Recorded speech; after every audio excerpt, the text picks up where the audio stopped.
Hey everyone, this is Mia Horror Stories, and the title of today's horror story is There's a Door in My House That Wasn't There Yesterday.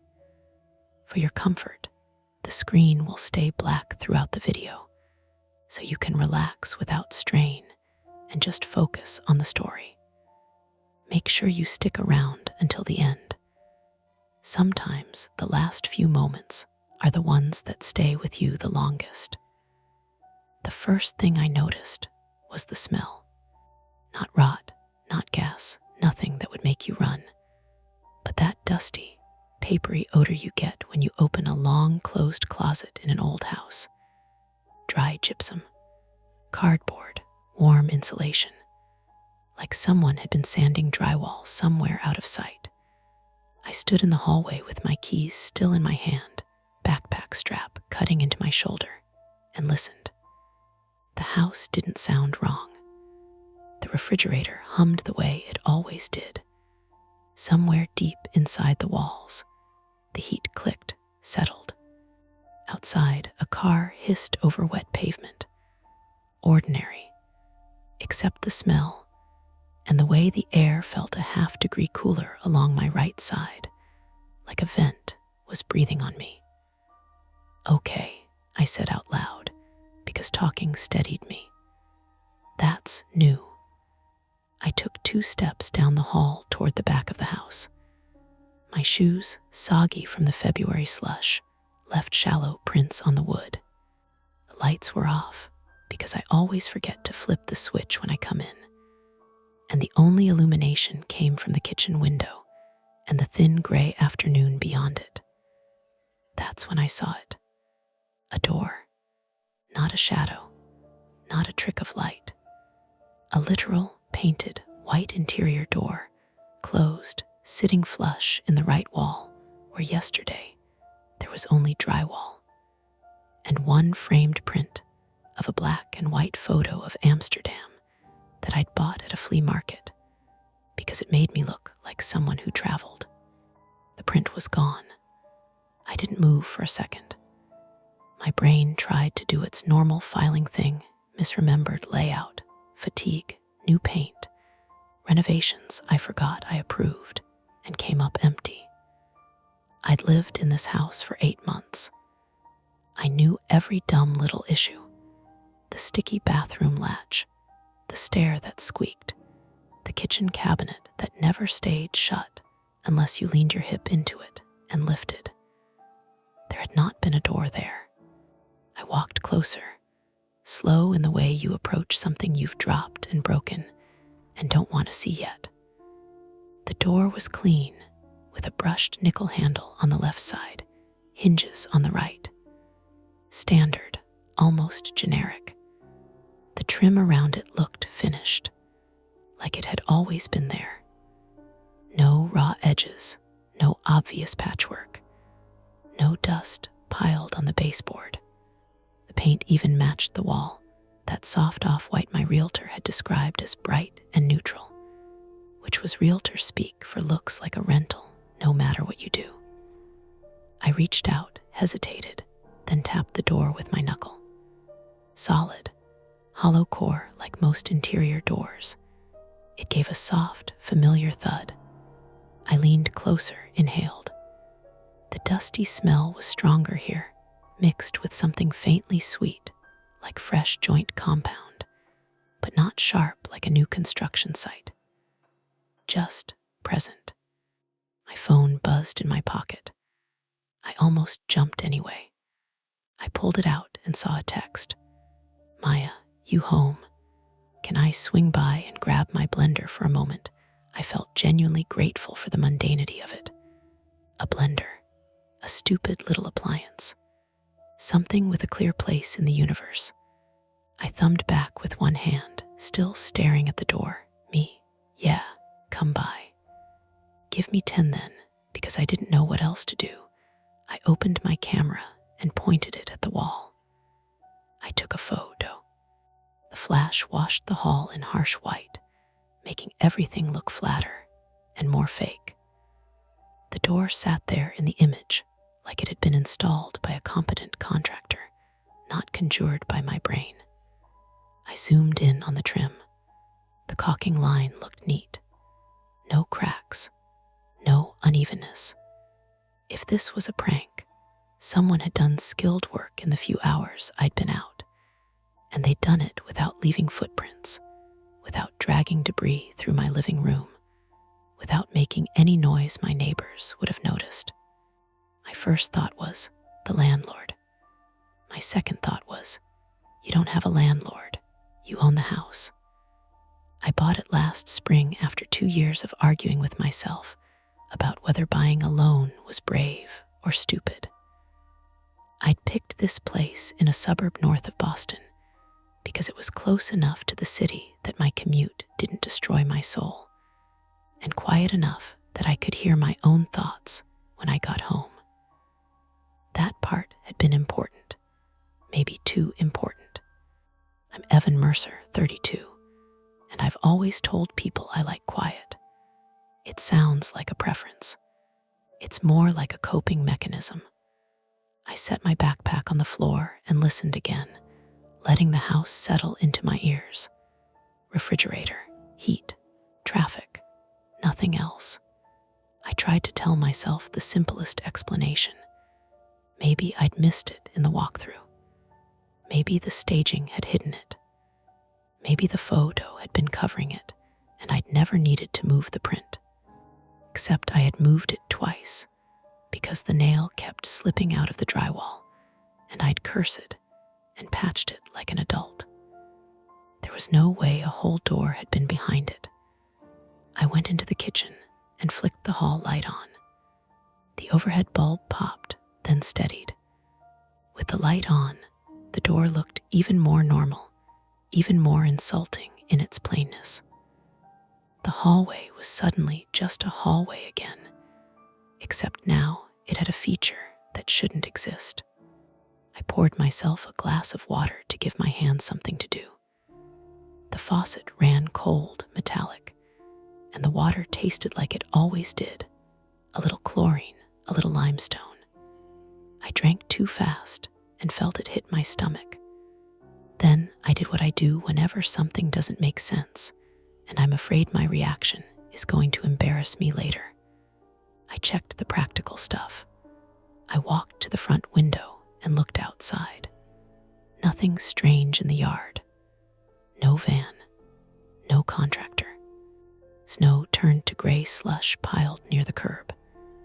The neighbor's mailbox leaned slightly to the left like it always had. Across the street, someone's kid had left a plastic sled half buried near the sidewalk. I went back to the hallway and knelt by the baseboard because I'd seen enough home renovation videos to know that sloppy work leaves tells. I ran my finger along the trim. Smooth, dry, not freshly painted. No tackiness, no grit. I pressed my ear to the door. Nothing. Not even that faint sound you sometimes hear when a room is empty and the house is settling. Just the quiet hum of my own blood and the distant heat. I stood, exhaled slowly, and wrapped my fingers around the knob. Cool metal. Normal, I didn't turn it. My phone buzzed again. Maya, Amwa, you okay? You said give me 10 like a hostage. I almost laughed. It came out as a short breath through my nose. Me, fine. Just weird day. See you soon. I set the phone on the kitchen counter and stared at it for a second, as if it might offer instructions. Then I walked back to the door and did something else practical. I checked if it had a lock. There was no deadbolt, no keypad, just the knob and a tiny thumb turn on the inside edge you'd see on a bathroom door, except there was no indication of what it led to. I crouched and looked at the gap under the door. Thin shadow. No light. No obvious air movement. My skin prickled, not with fear exactly, but with that uneasy awareness you get when you realize you've been assuming something about your environment that you never had to prove. This house had been safe because it was predictable. Predictable meant controllable. And controllable meant my brain could finally stop scanning for the worst case scenario. It meant I could sleep without checking every window twice, without replaying worst outcomes in my head like some stupid training drill. I don't tell people this because it's the kind of thing that makes them tilt their head and say, "Have you tried meditation?" But I have a private fear that's not ghosts or burglars or murderers. It's that I can't trust my own perception when I'm tired. In my late 20s, I had a stretch where stress and too much caffeine and too little sleep made everything feel slightly off. Not hallucinations, nothing dramatic, but an unreliability. I'd swear I left my wallet on the counter and then find it in the fridge.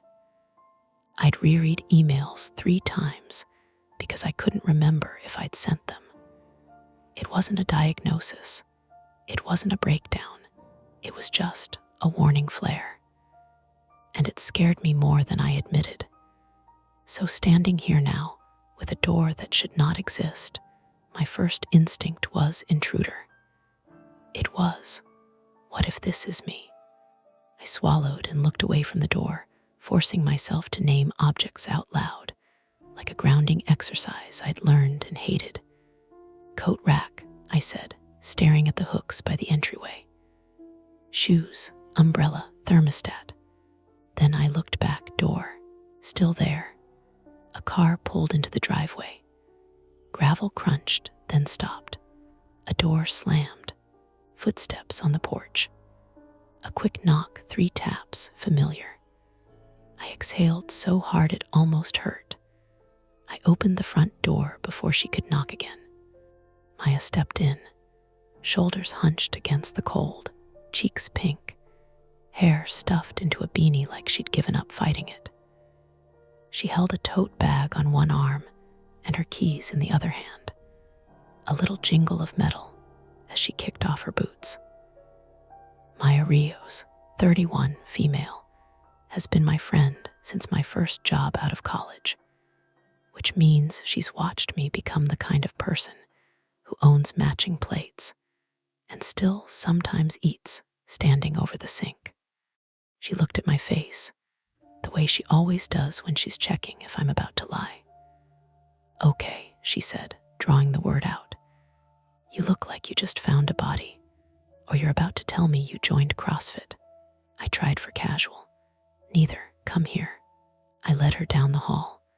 The air still smelled faintly dusty. The overhead light made everything brutally normal except for the one thing that was. Maya stopped when she saw it. Her mouth opened slightly, then closed. She took 2 steps closer, squinted at the trim like she could decode the problem by inspection. "What?" she said, very flatly. "Is that a door?" I said. "I can see it's a door." She looked at me now. "Evan, that wasn't there." "I know." She laughed once sharp, then reached out and touched the door like she needed to confirm it was real. Her palm pressed against the painted surface. "It feels normal." I took a photo. "Of course you did." She stepped back, looking around for context, like the hallway might have rearranged itself and the door was the least of it. "Where's the Amsterdam picture?" "Gone." Maya's eyes moved to the wall where the print should have been. There was no nail hole, no patch, just smooth paint. She made a sound low in her throat, not quite a swear. "Okay," she said. "Okay, so someone came in here." "I didn't hear anything," I said. "Do you have cameras?" "No." Maya's expression shifted, practical mode clicking in. "We should call someone. The police." She hesitated. "Maybe. Or first, do you have paperwork from your inspection? Floor plan, anything? Like, is it possible this was always here and you just..." She stopped herself because she saw my face. Saw that I'd already asked myself that question and hated the answer. Maya softened her voice. "Hey, I'm not saying you're imagining it. I'm just trying to find the least insane explanation." "Same," I said. She glanced at the knob. Don't open it yet. I wasn't going to. We stood there, side by side, staring at a door like it might start talking. The house made its normal sounds around us. The heat clicked again, a small mechanical heartbeat. Somewhere outside, a dog barked twice, then stopped. Maya adjusted her tote bag higher on her shoulder, eyes still on the handle. Okay, she said, like she was setting rules. Choice time. We can call the non-emergency line and wait in the living room like responsible adults. Or her gaze flicked to me. A challenge, a question. A little spark of the part of her that always wanted to poke the bear just to see if it moved. Or, she said, we open it, now, while it's daylight. I felt my hand tighten around nothing. The door didn't move. It just waited, like it had all the time in the world. And the worst part was, I could already feel my brain trying to decide for me. The part that needed to know, that hated leaving a question unanswered, leaning forward. The part that wanted safety, predictability, and sleep, pulling back. Maya looked at the knob again, then at me. Well, she said quietly. What are we doing? Maya checked her watch again, a nervous habit she only had when she was trying to pretend she wasn't nervous. Non-emergency says they're experiencing higher than usual call volume, she said, lowering her phone. Which I think means we're on hold until the sun sets. The hallway light buzzed faintly overhead. I hadn't noticed it before, but now that I did, I couldn't stop hearing it, an insect whine under everything else. We don't have to wait, I said. I didn't mean it the way it sounded. Maya gave me a look. We absolutely have to wait. That's what waiting is. I rubbed my palms on my jeans. They were damp. I hadn't realized I was sweating. I just mean if someone did this, if someone came in here, they could still be close. Or what? I stared at the door. The longer I looked at it, the more it felt like it was pressing back, not physically. But in that way, a thing occupies mental space just by existing. Or they're coming back. Maya exhaled through her nose. Okay, let's slow down. We don't know that yet. I know, I said quickly. I know we don't know. That's the problem. She leaned against the opposite wall, arms crossed, eyes flicking between the door and my face. You're spiraling. I'm problem solving. Those are not the same thing. The house made a small settling sound, wood contracting somewhere, and I flinched before I could stop myself. Maya noticed. Hey, she said, softer now. Look at me. I did. Her face was familiar in a way that steadied me. The faint crease between her eyebrows, the chipped nail polish she never quite fixed, the way she always tilted her head when she was assessing something. You're not crazy, she said. Something weird happened. That doesn't automatically mean the worst thing happened. I nodded, even though my chest felt tight. I just keep thinking about how clean it is. Whoever did this wasn't rushing. That, Maya said, is a valid concern. She pushed off the wall and walked to the door again, crouching to look at the bottom seam. There's no light under it, she said, which means either the room beyond has no windows or the lights are off. Or it's a closet, I said. She glanced back at me. Then why the full-size door, storage? For what? A person. The word hung there, heavier than it should have been. Maya stood and reached for the knob, then stopped herself. Her hand hovered. Before we do anything else, we should check the rest of the house. Make sure nothing else changed. That feels worse. Evan, I know. But what if there's another door? She didn't smile. Then we definitely need to know. We moved through the house together, slow and deliberate. The living room looked the same. Couch, coffee table, The throw blanket Maya had once accused me of owning just to look like I had hobbies. The kitchen was unchanged, down to the stupid cabinet that refused to stay shut. I opened it, closed it, watched it drift open again by an inch. Still broken, still familiar. Upstairs, the bathroom latch stuck the way it always did. The bedroom smelled faintly like my laundry detergent. No new doors, no missing furniture, no signs of forced entry. We came back downstairs. The hallway felt narrower. Or maybe I was imagining that too. Maya checked her phone again. "Okay," she said. "Here's the thing. I have to be back at my place in an hour. I can stay longer if we need to, but I don't want to be alone with it," I said before I could stop myself. She met my eyes. "With the door. With whatever's behind it," I said, then immediately regretted the phrasing. Maya grimaced. "Okay, that's fair." Her phone buzzed. She looked at the screen and frowned. What? Missed call from an unknown number. No voicemail. My stomach dropped a little. When?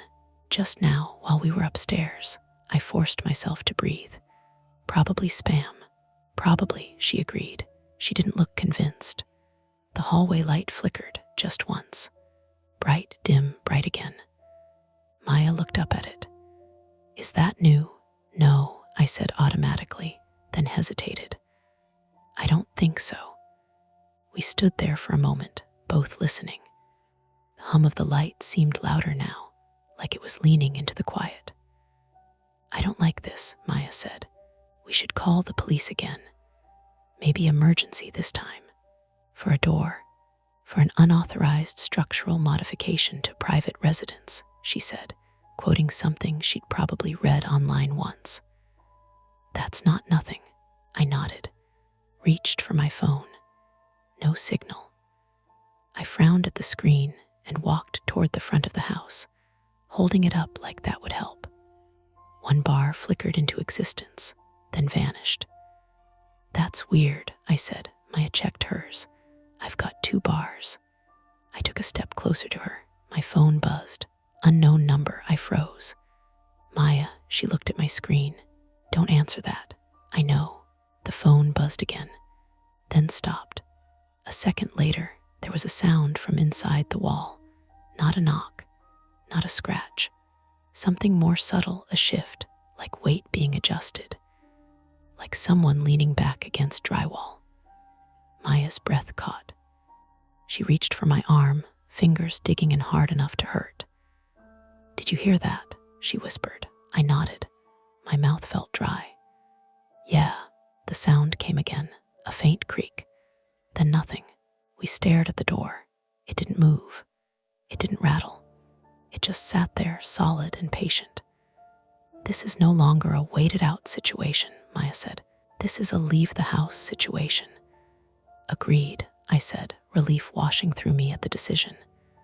Shoes, keys, now. Moved fast, adrenaline sharpening everything.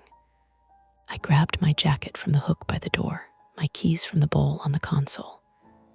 Maya pulled on her boots, hands shaking just a little. As I reached for the front door, the hallway light flickered again. This time it went out. The house fell into a softer, deeper quiet. The refrigerator hum seemed farther away. The air felt cooler. "Evan," Maya said quietly. The door, I turned. The knob was turning. Slowly, deliberately, not rattling, not testing. Just rotating, a fraction of an inch at a time, metal whispering against its housing. I felt something in my chest give way, not panic exactly, but the certainty that whatever I'd been afraid of imagining, this was worse, because it meant my perception had been right all along. Maya's grip on my arm tightened. "Someone is in your house," she said, voice steady in a way that scared me more than if she'd screamed. The knob stopped. Then, from behind the door, a voice spoke, muffled by wood and drywall, but unmistakably human. "Hello," it said. "Is anyone there?" Don't answer, Maya whispered. The word hello still hung in the air on the other side of the door, not loud, not urgent, almost polite.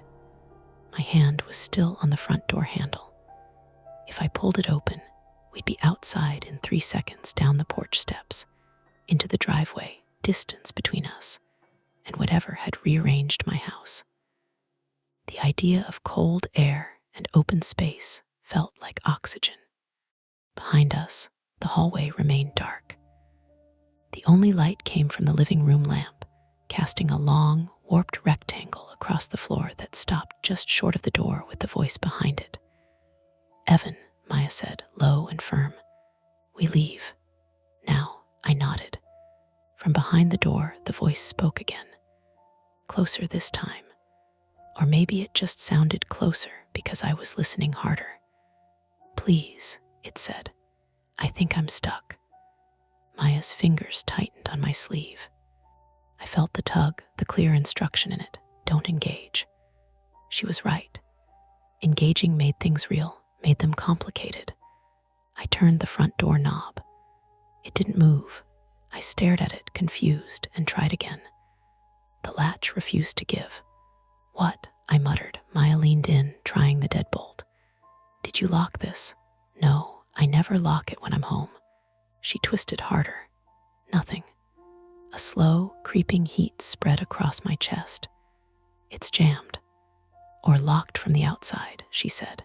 That was worse. Behind us, there was a soft sound, like fabric brushing wood. Someone shifting their weight. Waiting. "Okay," Maya said, voice steady but too loud in the quiet. "Back up, let me see." She stepped in front of me and braced her shoulder against the door, pushing. The hinges creaked but held. The door didn't budge. "Great," she said, "just great." From the hallway, the voice tried again. "I can hear you out there." Maya spun toward it. "Who are you?" There was a pause. Long enough that my imagination started filling it with bad answers. "My name is Daniel," the voice said finally. Male, young, maybe late 20s or early 30s. American accent, hard to place. "I think there's been a mistake." "What kind of mistake puts you inside my wall?" I snapped, then immediately wished I hadn't spoken. Maya shot me a look, careful. "I didn't put myself here," Daniel said. "I woke up, and this isn't where I went to sleep." That sentence landed wrong. Too familiar. Close to the kind of thoughts I tried not to entertain. Maya stepped between me and the door, blocking my line of sight like that mattered. "Okay," she said. "If this is some kind of prank, it's not funny." "I swear it's not," Daniel said. His voice cracked on the last word. Fear, real or performed, threaded through it. I took a step back, bumping into the console table by the stairs. A framed photo rattled. The sound made me jump. Maya lowered her voice. "Evan, upstairs window." I followed her gaze. The staircase was to our left, rising into shadow.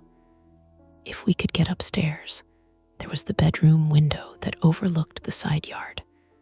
Not ideal, but better than nothing. We moved fast, quiet. Halfway up the stairs, there was a sudden loud thump from the hallway below. I froze, heart slamming into my ribs. Maya hissed. "What was that?" We listened. Nothing. Just the refrigerator, distant and indifferent. "That could have been him," I whispered. "Or the house settling," she said, though she didn't sound convinced. We reached the top of the stairs. The hallway up there was dim, lit only by the glow from my bedroom. I moved toward the window and shoved it up. It opened an inch, then stopped. "Painted shut?" Maya asked. "No," I said, pushing harder. "It opened fine this morning." I leaned my weight into it. The frame groaned, then gave way with a sharp crack. Pain shot through my palm as the edge of the frame scraped skin. "Shit," I said, pulling back. Blood welled bright against my hand. Maya grabbed my wrist, inspecting it. "It's shallow, you're fine." The window was open now, cold air rushing in, carrying the smell of wet leaves and exhaust. Relief surged through me. Then headlights swept across the wall outside. I ducked instinctively, heart leaping. Maya peered out. "It's just a car," she said, "neighbor pulling in." I let out a breath I hadn't realized I was holding. The terror drained a notch, leaving embarrassment in its wake. Misdirection, my brain noted bitterly. Jumping at shadows. Maya climbed onto the bed, swinging one leg out the window. "I'll go first." Below us, the side yard dropped a good 8 feet to patchy grass and frozen dirt. "I can make it," she said. "You follow." She lowered herself, then dropped. The impact made her grunt, but she stayed upright. "Okay," she called. "Your turn." I swung my legs out, adrenaline dulling the sting in my palm. As I shifted my weight, a loud crack echoed from downstairs. Maya looked up sharply. "What was that?" Before I could answer, Daniel shouted from below. "Hey, please don't leave me." The sound of his voice, echoing up the stairwell, did something to me. Not sympathy, responsibility. The sixth sense that if we left, whatever happened next would be partly on us. Maya saw it on my face. "No," she said. "Absolutely not. We're not doing that." "I can't just, Evan." She climbed back toward the window. "You don't owe him anything." Another sound from downstairs, this one unmistakable. Wood splintering. A sharp pop like a hinge giving way. Maya swore, "He's forcing it." Or someone else was. I hesitated 1 second too long.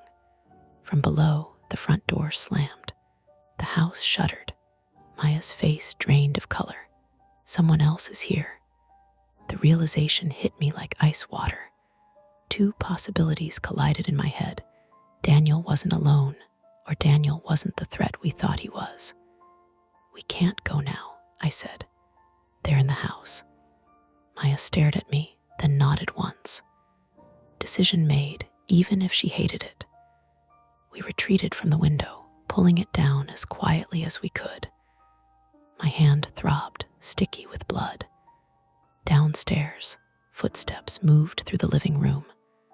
Heavy, purposeful, not Daniel's voice. "This is bad," Maya whispered.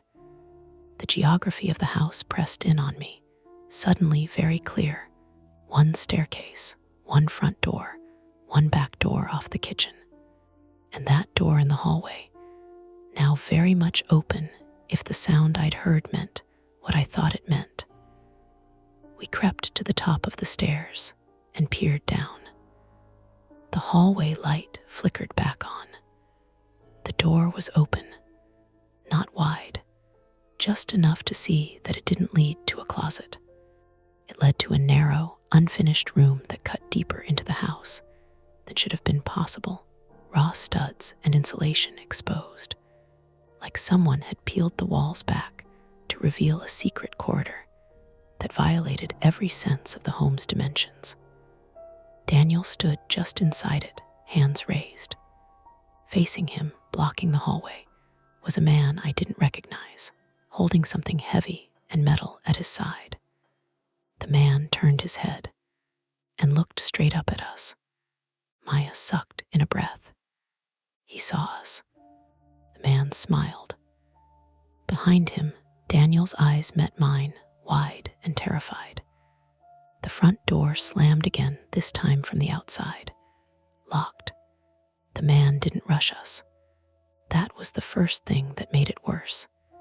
He stood at the bottom of the stairs, feet planted shoulder width apart, the heavy metal object hanging loose in his right hand. Now that I could see it clearly, it wasn't a gun. It was a short pry bar, the kind you'd use to rip up floorboards or force a doorframe. The end of it was nicked and shiny like it had been used recently. Daniel stayed half a step behind him, trapped by the narrowness of the hidden room, shoulders hunched, palms still open. The insulation behind him was torn in places, yellow fibers clinging to his hoodie. Upstairs, the man said calmly. Both of you, slow. Maya's nails bit into my arm. Her breathing was fast, shallow. I could feel it through her jacket. Why? She asked. Her voice wobbled, but she didn't stop herself from speaking. The man glanced at her like she'd asked for the time. Because you don't want to be in the hallway when this goes wrong. That was not comforting. I tried to think. The geography of the house felt like a puzzle box closing in. Behind us, the upstairs hall, my bedroom, the open window. Below, the living room, kitchen, back door we hadn't checked yet. Between us and everything else, 2 men, one armed, one trapped. My hand throbbed. Blood had soaked into my sleeve, sticky and cold now. Maya shifted her weight, just slightly, angling her body toward the stairs. A silent question. Now, Daniel's eyes flicked between us and the man with the pry bar. His mouth opened, closed. He looked like someone standing on the edge of a pool, bracing for cold. Please, Daniel said suddenly. You said you'd let them go. The man sighed. Actually sighed, like he was tired. I said I'd try. That was enough. Maya moved first. She shoved me sideways, hard toward the wall, and lunged up the remaining stairs. The man reacted fast, faster than I expected, swinging the pry bar up, not at us, but at the banister. It cracked with a sharp bang, wood splintering, the sound exploding in the small space. I stumbled, caught myself, then ran. Adrenaline flattened everything into simple steps. Stairs, turn, bedroom. Maya slammed the door behind us and threw her weight against it as the handle rattled immediately. The man hit it once with his shoulder, then again, testing. Window, she yelled. I was already there, shoving it open. Cold air rushed in. The yard below looked farther away than before. Behind us, the door shuddered. A crack appeared near the latch, spidering outward. We can't both go at once, Maya said, breathless. I'll hold it. No, I said. Evan, she snapped. Go. I hesitated. Too long. The door buckled inward. The latch tore free with a metallic shriek. The door flew open, and the man stumbled into the room, momentum carrying him forward. Maya didn't hesitate. She grabbed the lamp from my nightstand and smashed it into his face. Glass exploded. He went down hard, swearing, blood already pouring from his nose. Daniel appeared in the doorway, panic written all over him. I didn't know he was going to. Out, Maya screamed at him. Get out. For a split second, the room was chaos, shattered glass crunching underfoot, the man groaning on the floor, my heart hammering so hard it felt like it might crack my ribs. And the man surged up, swinging the pry bar blindly. It caught Maya across the shoulder with a dull, sickening thud. She cried out and went down, crashing into the dresser. Something in me snapped. I don't remember deciding to move. I just did. I grabbed the edge of the broken lamp base, ceramic, jagged, and slammed it down onto the man's forearm as he raised the pry bar again. He screamed, dropped it. The sound cut through everything. Daniel lunged forward, trying to help, grabbing at the man's jacket. The 3 of us went down in a heap, limbs tangled, breath knocked out of me as my shoulder hit the floor. The man was strong, stronger than he looked. He elbowed Daniel hard in the chest, sending him sprawling back into the hallway. He shoved me away and scrambled for the pry bar. Maya moved. Even injured, she moved. She kicked it under the bed. The man saw it disappear and let out a noise that was pure frustration. He turned toward the door, maybe to run, maybe to call someone. I never found out, because that's when Daniel did the one thing I hadn't expected. He tackled him. They hit the hallway wall hard. The unfinished drywall of the hidden room flexed. then gave way with a tearing sound. Both men crashed through it, disappearing into the narrow space beyond. For a moment, there was only the sound of breathing. Mine, Maya's, ragged and sharp. Somewhere inside the walls, muffled grunts and thuds. Then silence. "Daniel," I shouted, no answer. Maya pushed herself up, clutching her shoulder. Her face was pale, lips pressed tight. "We can't stay," I nodded. My legs felt like rubber, but they held. We ran. Down the stairs, past the shattered banister, through the living room. The front door was still locked, deadbolt thrown. The back door. I tore into the kitchen, skidding on the tile, and yanked it open. Cold air hit me like a slap. We didn't slow down until we were in the yard, then the neighbor's yard, then standing under a streetlight, gasping. A porch light flicked on across the street. A door opened. "Are you okay?" someone shouted. Maya collapsed onto the curb, swearing through clenched teeth. Her shoulder was already swelling, an ugly bruise blooming under the skin. Sirens came eventually, closer than I'd expected. Blue and red lights washed over the houses, turning everything unreal. They took our statements. They went inside. They found the man with the pry bar unconscious in the hidden room, arm broken where I'd struck him. They found Daniel too alive, shaken, with cracked ribs and insulation burns on his hands. The room behind the door was exactly what it looked like, an illegal addition carved into the dead space between my house and the neighbor S, used to stash stolen property, and apparently people who knew too much. The door had been installed days ago while I was at work. The reason I hadn't noticed. They de-worked from the inside. Quiet, careful. When an officer asked me how I hadn't heard construction, I didn't have a good answer.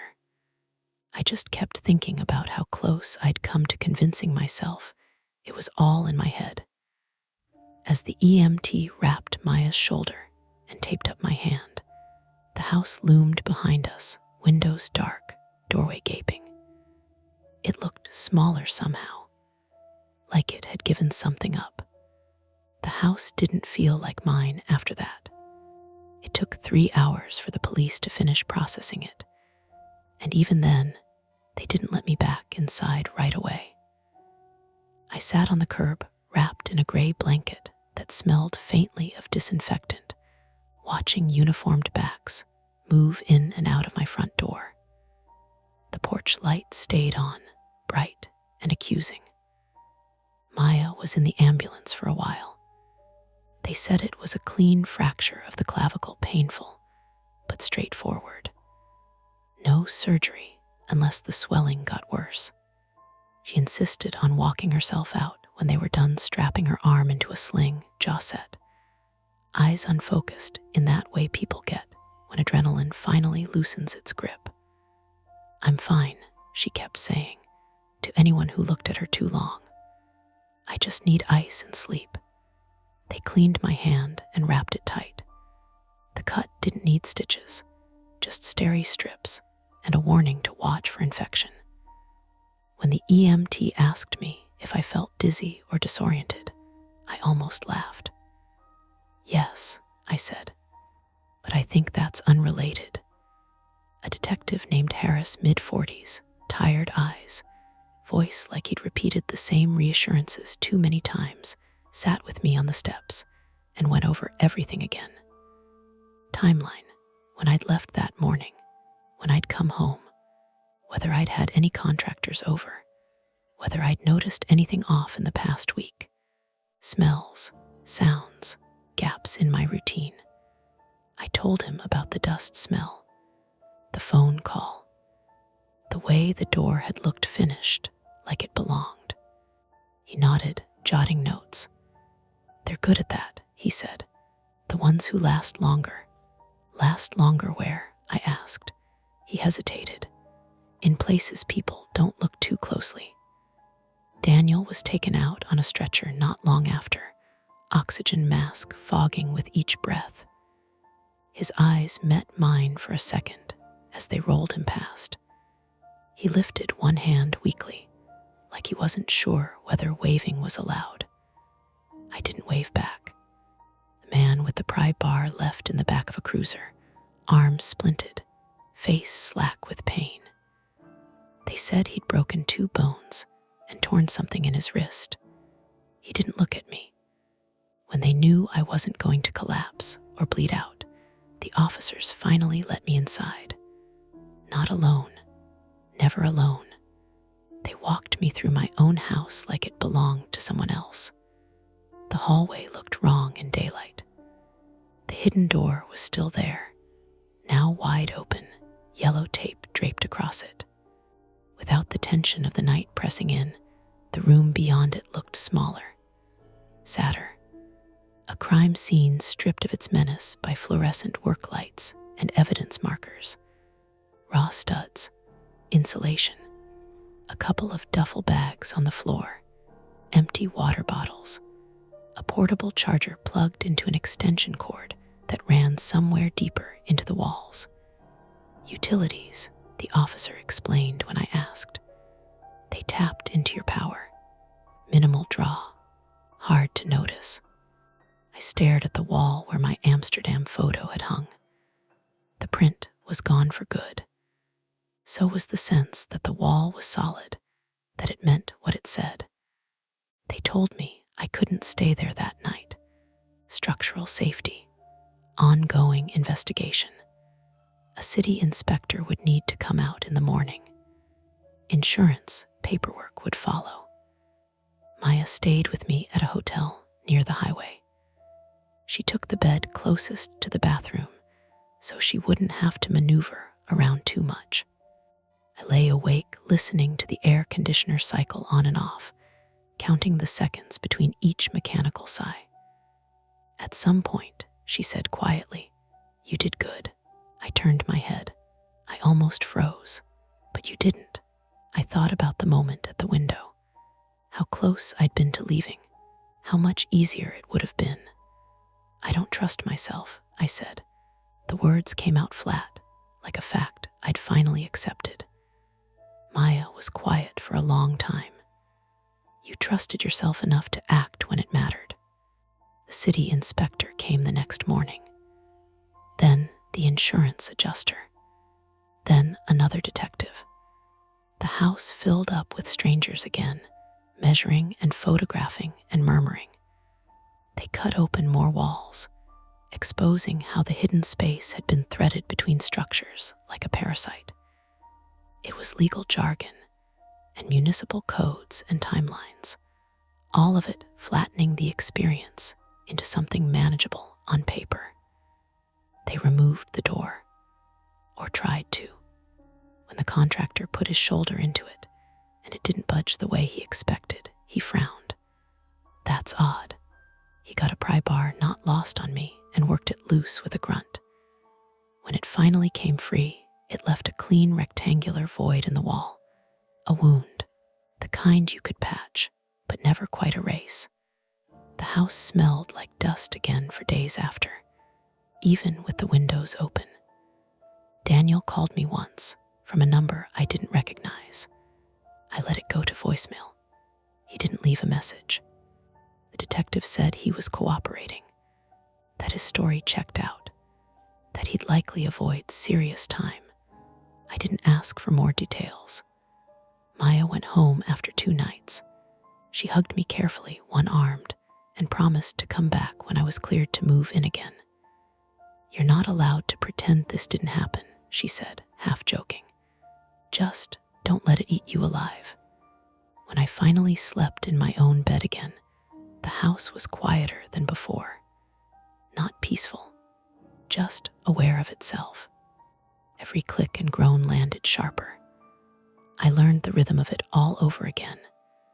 The patch where the door had been was smooth and white, neutral.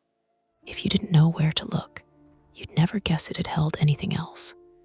Sometimes, standing in the hallway, I catch myself staring at it, waiting for that faint shift in the air, that sense of a vent breathing where it shouldn't. Nothing happens. Most days, that's enough. But once, late at night, my phone buzzed on the counter while I was washing a glass. Unknown number. It stopped before I could answer. When I checked the voicemail later, there was nothing there, just silence. And then, very faintly, the sound of someone breathing before the line went dead. That's tonight's story. If it gives you chills, make sure to subscribe to Mia Horror Stories, and tap the bell so you never miss what's coming next. And if you're still brave enough, there are more dark tales waiting for you right here on the channel. Go watch another, if you dare. Welcome to Mia Horror Stories. To make it easier on your eyes, this video plays against a black screen, so you can close your eyes, get comfortable, and let the story take over. But don't relax too much. The ending might just catch you off guard. Stay with me until the very last word. I was halfway through reassembling the old record player when I noticed it. The hum. Not the usual low groan of the heater or the whine of the refrigerator. This was sharper, precise. A vibration through the floorboards, like something rolling slowly across the basement tiles.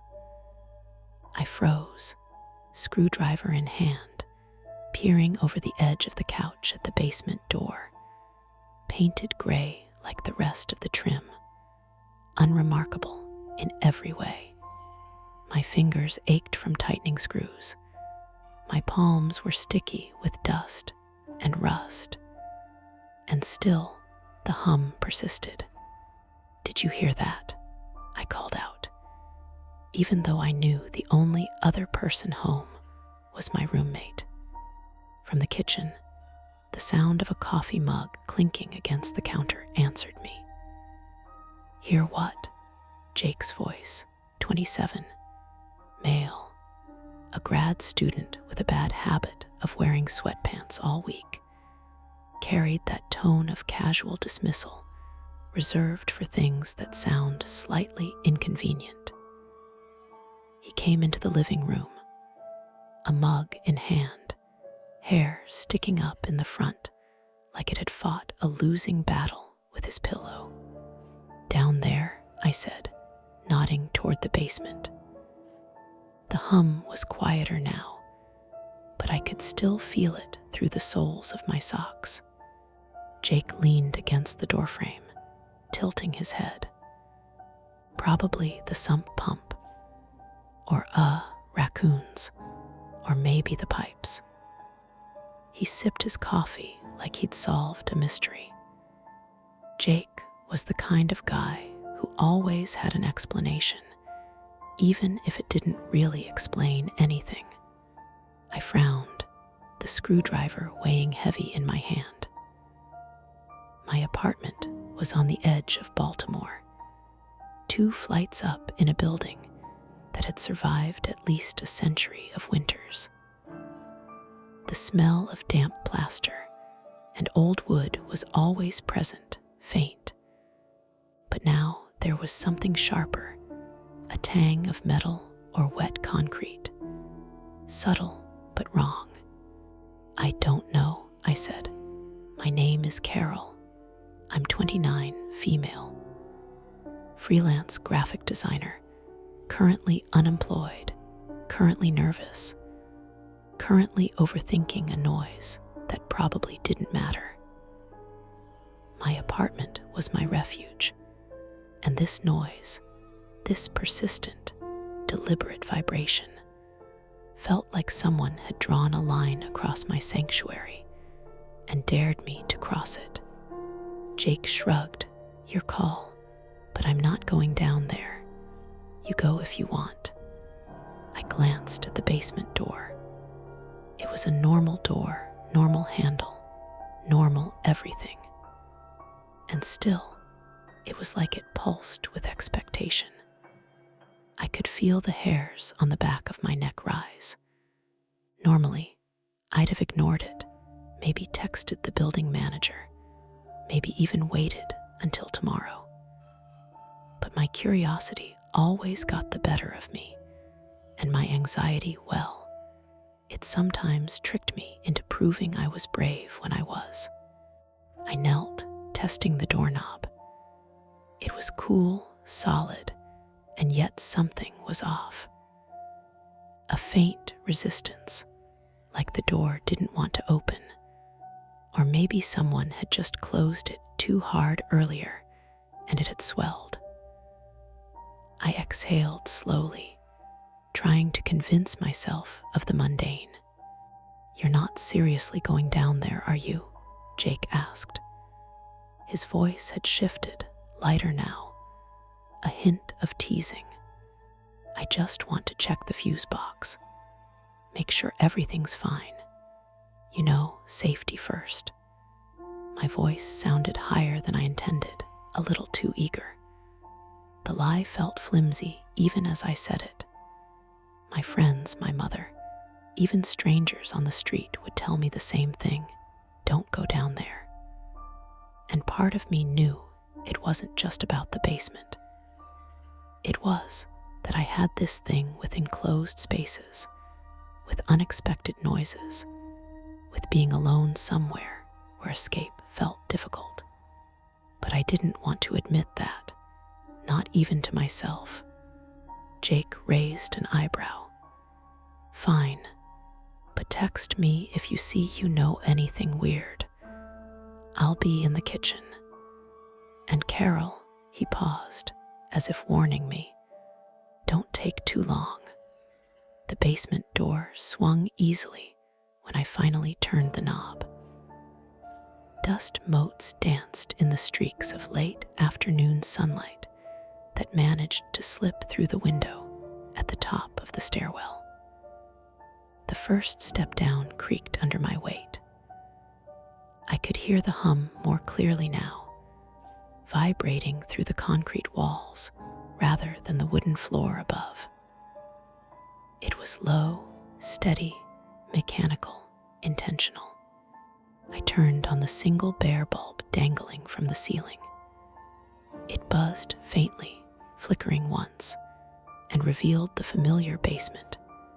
Shelves lined with cardboard boxes, the old washing machine in the corner, a stack of my landlord's tools against the far wall.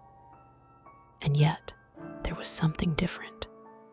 The air felt thicker, heavier, and the smell I couldn't place it. Earth, rust, something like that mix that makes you tense without realizing why. "Hello," I called, half laughing at my own unease. No answer, just the low hum and the occasional drip from the water heater. I stepped further, careful. Each footstep echoed differently on the concrete than the stairs above. My phone buzzed in my pocket. I pulled it out, Jake's text. "Everything okay?" I typed back, "Yeah, fuse box," my fingers slightly trembling. Then I noticed it. On the shelf opposite the stairs, one of the cardboard boxes had been moved. Not much, just shifted maybe a foot, but I was certain it had been flush with the wall last time I'd been down here. My heartbeat quickened. I glanced around. Nothing else seemed amiss. Still, the thought planted itself, heavy and insistent. Someone or something had been here since I last checked. I swallowed and took a step toward the box. The hum beneath my feet seemed louder, insistent. I reached for the box with one hand while keeping the flashlight in the other. Dust stirred, particles floating in the weak light. I paused. I could climb back up, ignore it, call someone, and the rational part of me screamed do that. But the other part, the part part that always needed to see things for myself, needed to confirm my instincts, whispered, "What if it's nothing? Or what if it's something?" I exhaled and bent down. My fingertips brushed the edge of the box. And that's when I heard the softest click, unmistakable against the background hum, coming from the far corner. I froze, my chest tightened. The choice was mine. Investigate further or retreat to the safety of the living room, with Jake's coffee-scented voice somewhere above. Utterly unaware, I stepped forward. I crouched over the box, flashlight trembling slightly in my hand. The soft click from earlier hadn't repeated, but the hum beneath my feet had shifted, higher, sharper, more insistent. My heart was a drumbeat I could almost hear above the hum, and for a second, I considered just turning around and heading upstairs. But something nudged me forward. The corner of the box lifted with surprising ease, revealing a jumble of old tools, frayed extension cords, and dust-caked paint cans. Nothing overtly threatening. And then I noticed it, the water heater valve. A steady drip, small at first, but now glistening onto the concrete floor in a widening puddle. I crouched lower, examining it. The valve looked old, corroded. My chest tightened. If it burst, the basement would flood quickly, and the water would seep into the walls above, ruining wiring, electronics, everything. I reached for my phone, but realized I'd left it upstairs. "Great," I muttered. My voice sounded small in the low-ceilinged basement, bouncing back at me. I could feel my palms sweating again. Claustrophobia clung to my ribs. The thought of being trapped down here while water rose made the air thick. A sudden shuffle from the far corner made me jump. My flashlight swung, catching the shadow of nothing. Just a pile of old boxes stacked too high. I exhaled sharply. "Okay. Focus," I whispered to myself. I needed to close the valve. Simple, practical, fixable. I tugged at the valve with my hands, but it wouldn't budge. Rust had fused the handle to the pipe. I cursed softly, scraping my knuckles against metal. Pain shot through my fingers, a sharp reminder of why I hated touching old fixtures.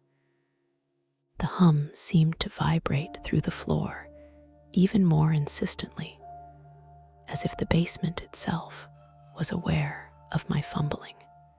"Carol," Jake's voice from upstairs startled me. "Everything okay?" I hesitated. There's a leak. Maybe worse if I don't." "Don't what? Don't go crazy. Call the landlord." His voice cracked slightly, betraying worry. I shook my head, ignoring the sting in my knuckles. "I need to turn the valve. I can handle it." Jake groaned. "You always say that." I turned back to the water heater. A sloshing sound accompanied the hum now. The puddle on the floor was spreading faster than before. I could hear the water dripping against the old pipes, louder now, echoing in the corner. My stomach lurched. I was scared, not of the water itself, but of being trapped, of panicking, of failing to act. And somewhere in the back of my mind, I remembered the stories my building manager told. A basement flooded once, wiring fried, apartment uninhabitable for weeks. I grabbed the wrench off a nearby shelf.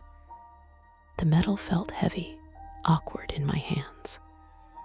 My hands shook as I positioned it over the valve.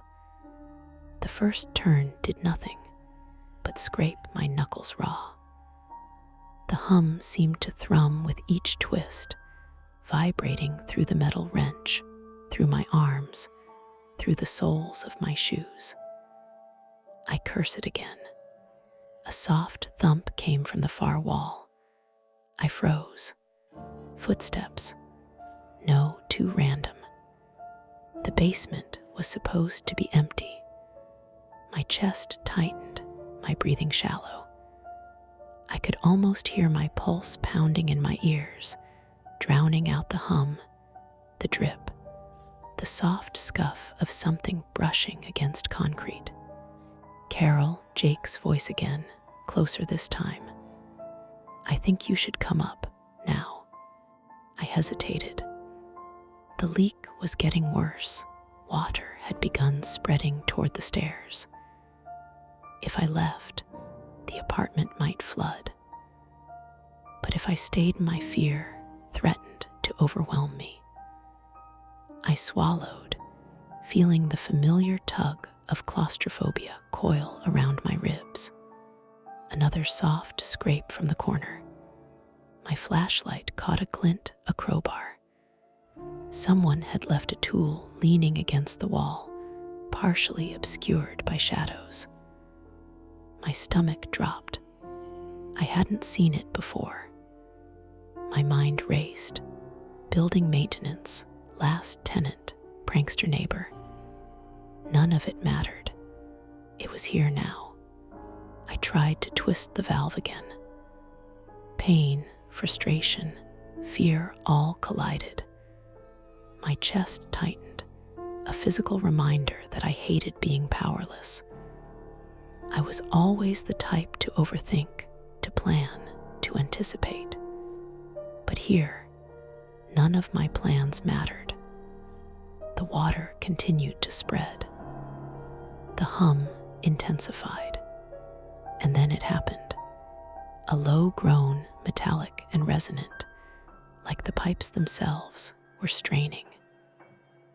My wrench slipped. The handle spun out of my hands, scraping the floor. Water splashed over the concrete, inches deep now, creeping closer to the stairs. Carol, Jake shouted, "I'm coming down." Panic surged. I turned toward the stairs, but the water pooled around my boots. One misstep and I could slip, hit my head. My hands scraped against the wet concrete, searching for the wrench. The basement felt smaller, heavier, alive with sound. My own fear felt tangible, pressing on my shoulders. And then I realized the worst part, the basement door. I hadn't closed it completely behind me. The water was already starting to creep up toward it, and if the handle got wet, if the door swelled, getting back upstairs could take precious seconds I didn't have. Seconds I might not get. The choice pressed down on me, tangible and immediate. Keep trying to fix the leak alone, risking slipping, drowning, or worse, or retreat to the stairs and rely on Jake's help, risking the basement flooding further and losing control of the situation entirely. I clenched my teeth, knowing that my fear of helplessness would push me either way, no matter how carefully I calculated risk. The hum vibrated again, insistent. The puddle expanded, and from the far corner, a shadow shifted. Something or someone was moving in the basement, slow, deliberate. I swallowed hard. My decision was made for me. I grabbed the wrench again. My knuckles scraped raw from earlier attempts. The puddle around my boots had grown, cold water seeping through my socks. My flashlight flickered against the low ceiling, casting long shadows across the basement's cluttered corners. The corner with the crowbar, the one that hadn't been there before, loomed like a sentinel, half hidden behind a stack of old paint cans and cardboard boxes. My fingers shook as I braced myself against the wall. First attempt, twist the valve and stop the leak. I positioned the wrench, focusing on the handle, listening to the hum and the water dripping. 1 turn, nothing. 2 turns, resistance. The rust had fused the handle to the pipe like a bad weld. Sweat dripped down my temple, mingling with the grime on my hands. I cursed under my breath, my palms slipping on the wrench, nearly sending it clattering across the concrete floor. A soft scrape echoed from the far corner.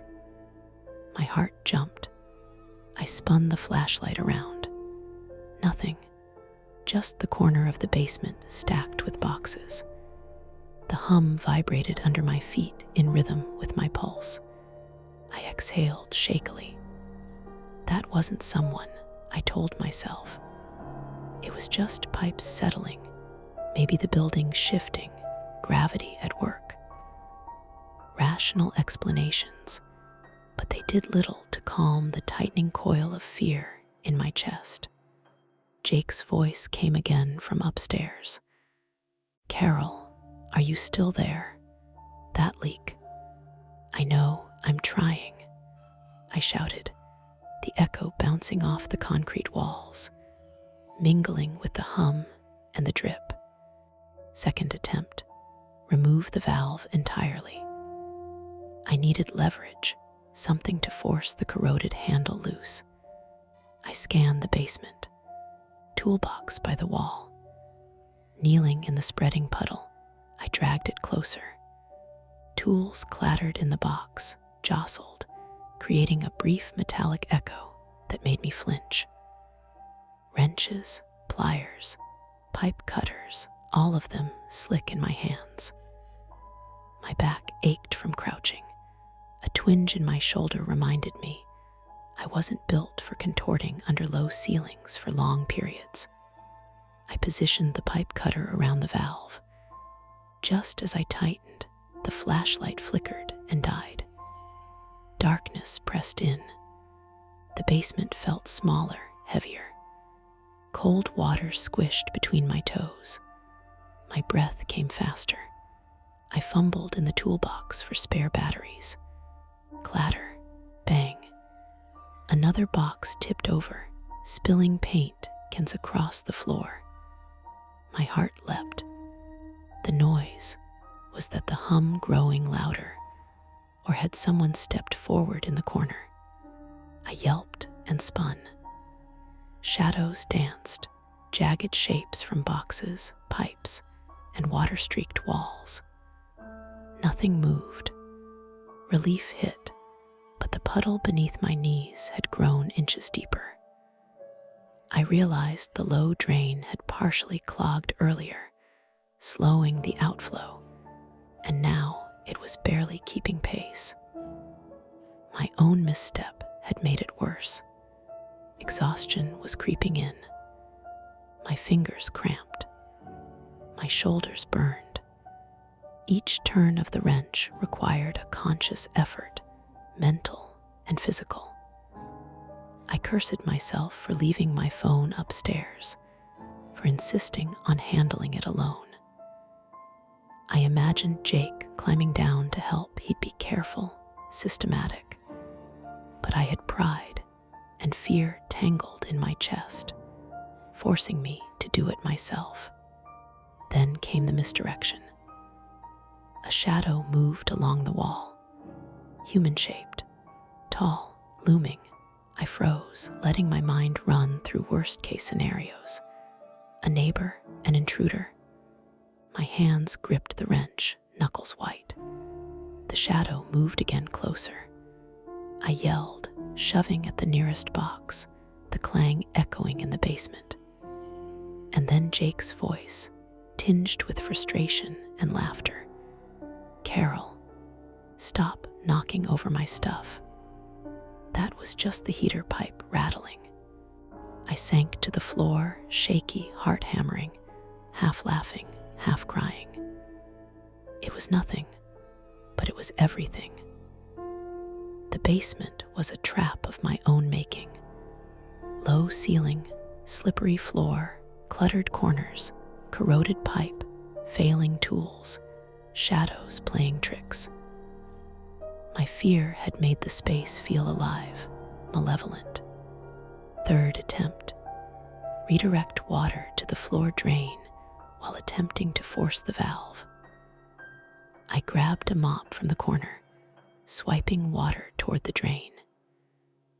Each swipe sent my flashlight beam bouncing across walls, highlighting more boxes, more shelves, more corners I hadn't noticed before. My arms burned from the repetitive motion. The puddle seemed to fight me, spreading faster than I could push it. The wrench slipped again. Water splashed across my forearm, cold and biting. I tried to twist the valve with both hands, then fell forward slightly, scraping my knee on the concrete. Pain shot through me. Blood mixed with the puddle. The hum intensified again. I realized it wasn't the pipe, it was my boots, squishing across water-covered concrete. My own movements had amplified the vibrations. I cursed, caught between frustration and fear. There was no time to clean up, no room for second thoughts. The puddle had reached the base of the stairs. The door handle was already glistening with water. If the wood swelled any further, the door could jam completely. Retreat wasn't just a choice anymore, it could be impossible. I took a deep breath, bracing against the wall, toes clawing at the slick concrete, knuckles white on the wrench. My nerves frayed, my body screaming protest, but the choice was made for me. Forward was the only way. And then, from the far corner, a scraping sound, deliberate, slow, impossible to ignore. My pulse surged. There was no shadow this time. Something or someone was moving. Boxes rattled like someone was leaning into them. I tried to shout Jake's name, but my throat had dried. My flashlight wavered across the basement's cluttered geography. Stacked cardboard, paint cans, shelves, pipes, puddle-spattered floor, stairs edging closer to flooding. I realized with a sick clarity, I could no longer leave. The water was already halfway to the living room threshold. The basement door might swell completely. The corroded valve wasn't yielding, and whatever had been making the sound, or whatever I thought I'd imagined, was forcing me deeper into the space I hated but had to conquer. There was no turning back now. The basement was a storm of sound, water sloshing across the concrete floor, echoing against walls lined with boxes, pipes, and shelves. My knee throbbed where it had scraped the floor, my palms raw and shaking from wrenching at the valve, and every muscle in my arms burned from pushing water toward the drain. The puddle had spread further, edging close to the stairs, licking at the bottom of the door.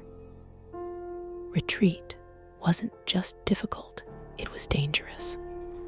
And then the sound came again, a deliberate scrape from the corner where the crowbar had leaned against the stacked boxes. My flashlight flickered weakly, revealing only a dark heap of shadowed objects. My chest constricted. I forced a breath, reminding myself, no intruder, no monster, just the clutter, just the basement. Rational explanations only, but the rational part of me was trembling. I yanked at the corroded valve again, wrench slipping in the wet, greasy grip. Pain shot through my fingers. The hum from before had intensified, amplified by my movements on the flooded floor. The water squished between my toes, rising steadily. If I didn't act now, the door could swell, the living space above could flood, and I could be trapped until Jake or someone else managed to get help. Improvisation, desperation. I remembered the crowbar. If I could get leverage. My hand found it, wet and slippery. I jammed it under the valve handle like a pry bar. Sweat stung my eyes, and I cursed when my shoulders screamed from the awkward angle. I pressed down, my body weight driving force into the corroded metal. It groaned, bent slightly, then yielded in a shuddering, reluctant motion. Water hissed as the pressure reduced. The puddle slowed, seeping less rapidly toward the stairs. For a second, relief. But the basement wasn't done with me. My flashlight flickered out completely. Darkness pressed against my vision, oppressive and alive. My fingers fumbled in the puddle for the spare batteries I had stuffed in the toolbox. Clink, splash. One slipped from my grasp and sank under a layer of water. I cursed again, loud enough that Jake shouted from upstairs, "Carol, are you okay?" "I'm fine," I barked, more to convince myself than him. I slapped the flashlight back together, trembling hands, and flicked it on. The beam caught a glint, the floor drain, blocked partially by a tipped paint can. My eyes widened. If the water didn't drain fast enough, the basement would continue to flood. My knee ached from leaning over the puddle. My back protested with every movement. My shoulders screamed as I lifted the can, tipped it carefully aside, watching water swirl into the drain. Then the floor groaned. Concrete beneath my boots shivered under weight I didn't recognize. A section of the wall near the water heater sagged slightly, old plaster cracking. Dust rained down. Panic gripped me. This wasn't a basement just threatening to flood. It was a structure that had been pushed to its limits by years of neglect. I grabbed the wrench, twisted the valve again. The leak slowed to a trickle. A small victory, but I couldn't stop yet. My chest heaved, my legs trembling as I scanned the basement for anything else amiss. That shadow from before the corner with the crowbar shifted. Something glinted, a small puddle reflecting light from my flashlight. My stomach dropped. Movement. I stepped closer. A rat, wet and panicked, darted across the concrete, knocking over an empty bucket.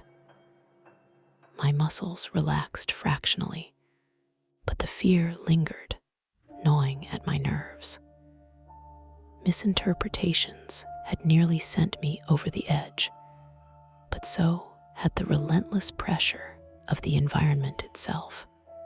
The water continued to rise, inches closer to the stairs. I braced myself, using the crowbar as a lever, pushing against the corroded valve one last time. The stubborn metal shuddered and gave a final groan, and then silence. The hum faded to a low vibration. The leak slowed to a drip. My body sagged in relief, muscles trembling, back slick with water and sweat, knee bleeding, palms raw. I sank to the floor, breathing hard. The basement was still a mess. Water pooled in corners, shelves teetered, boxes tipped. My flashlight beam danced over the scene.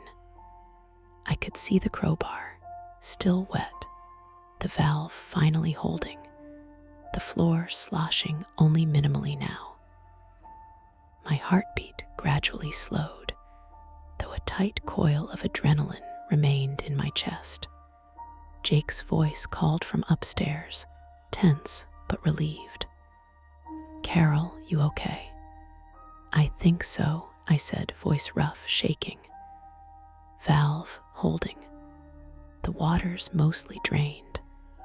He paused. "I'm coming down anyway." By the time he reached the bottom of the stairs, cautious and careful, I was leaning against the wall, shoulder sore, back aching, knee sticky with dried blood. He took in the scene: puddle-spattered concrete, boxes askew, toolbox knocked over, paint cans tipped. "Jesus, you did all this alone?" His voice was incredulous. I nodded weakly. "Yeah, I didn't have a choice." He knelt, examining the valve and the drained puddle. "You were lucky. This could have gotten way worse." I exhaled, tension slowly seeping from my shoulders. Relief was laced with exhaustion. My body ached, my nerves were frayed, and the basement smelled of wet concrete, rust, and dust, an odor I'd never forget. But the immediate danger was over. The leak was contained, the drain partially unclogged, and the structure of the basement, though stressed, was intact. I realized then that the real cost wasn't just physical. My own fear had tested me, pushed me into a corner, and left a scar I could still feel deep in my chest. Every shadow, every flicker of light, every scrape of metal would haunt me whenever I returned here. The basement had become a proving ground, not for heroics, but for survival under pressure, improvisation under fear, and the limits of my own endurance. Jake offered a hand. I took it, standing slowly, legs unsteady, still shaking. We surveyed the basement together, cautious, silent for a moment. The only sounds were the faint drip of water from the valve and the distant hum of city life through the apartment walls. No intruder, no supernatural force. Just me, the basement, and a small triumph paid for in sweat, blood, and nerves stretched tight against the edges of panic. The next morning, the basement smelled of damp plaster and iron.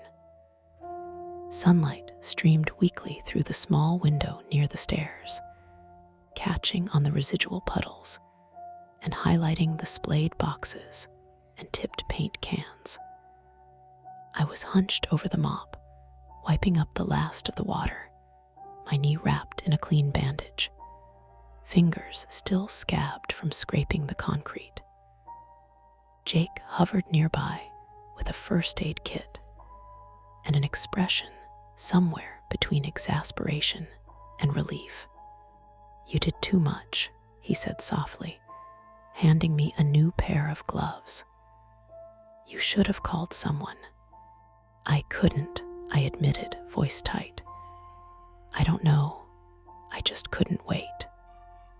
The words sounded hollow even to me. The adrenaline had faded, leaving exhaustion and a lingering thrum of panic behind. My chest still tightened every time I glanced at the valve.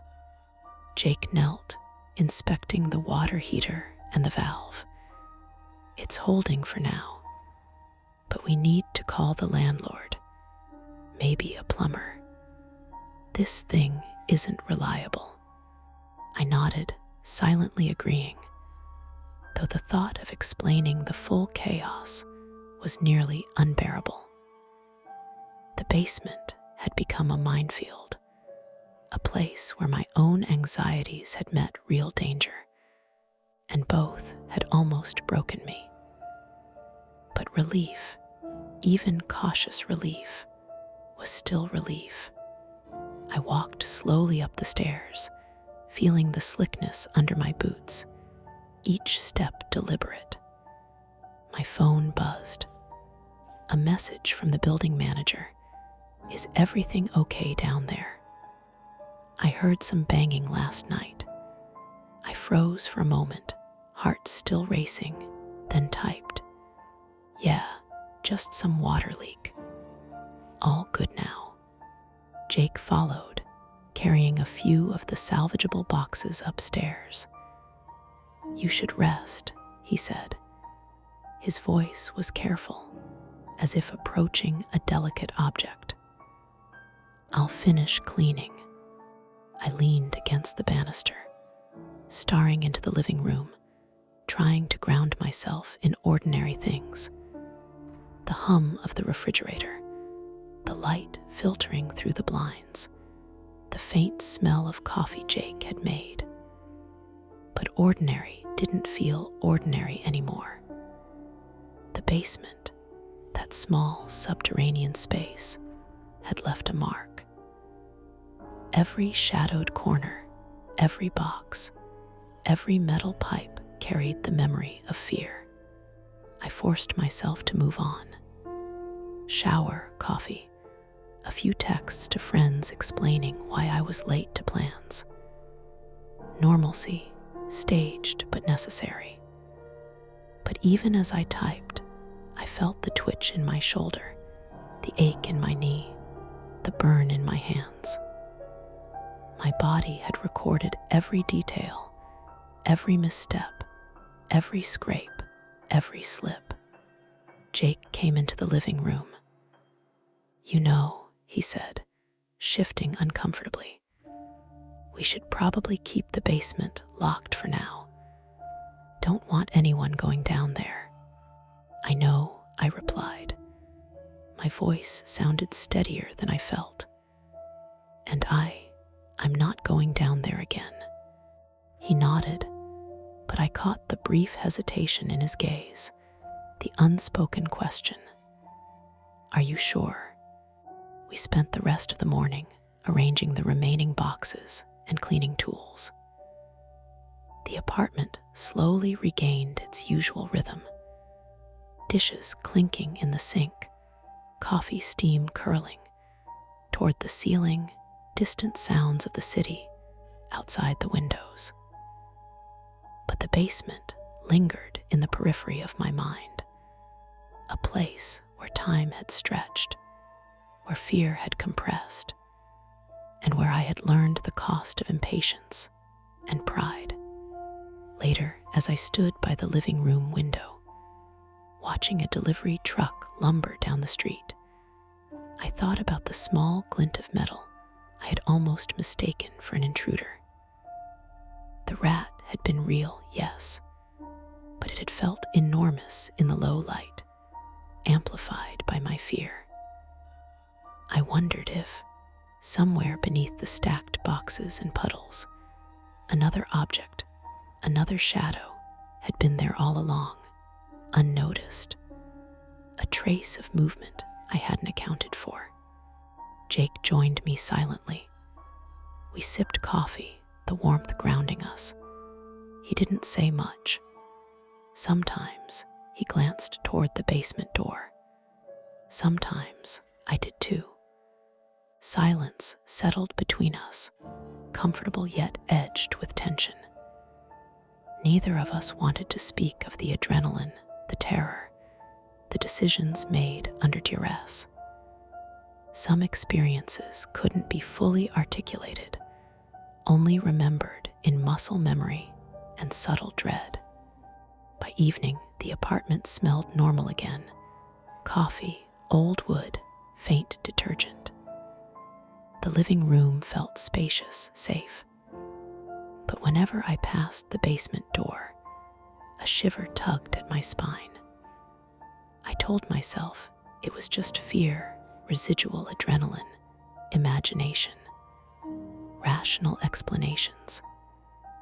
Yet my eyes lingered, tracing the gray panel, the handle, the small warped corner of wood from water exposure. And I could swear, if I looked long enough, that I could see the faintest shift of shadow in the corner where the crowbar had leaned.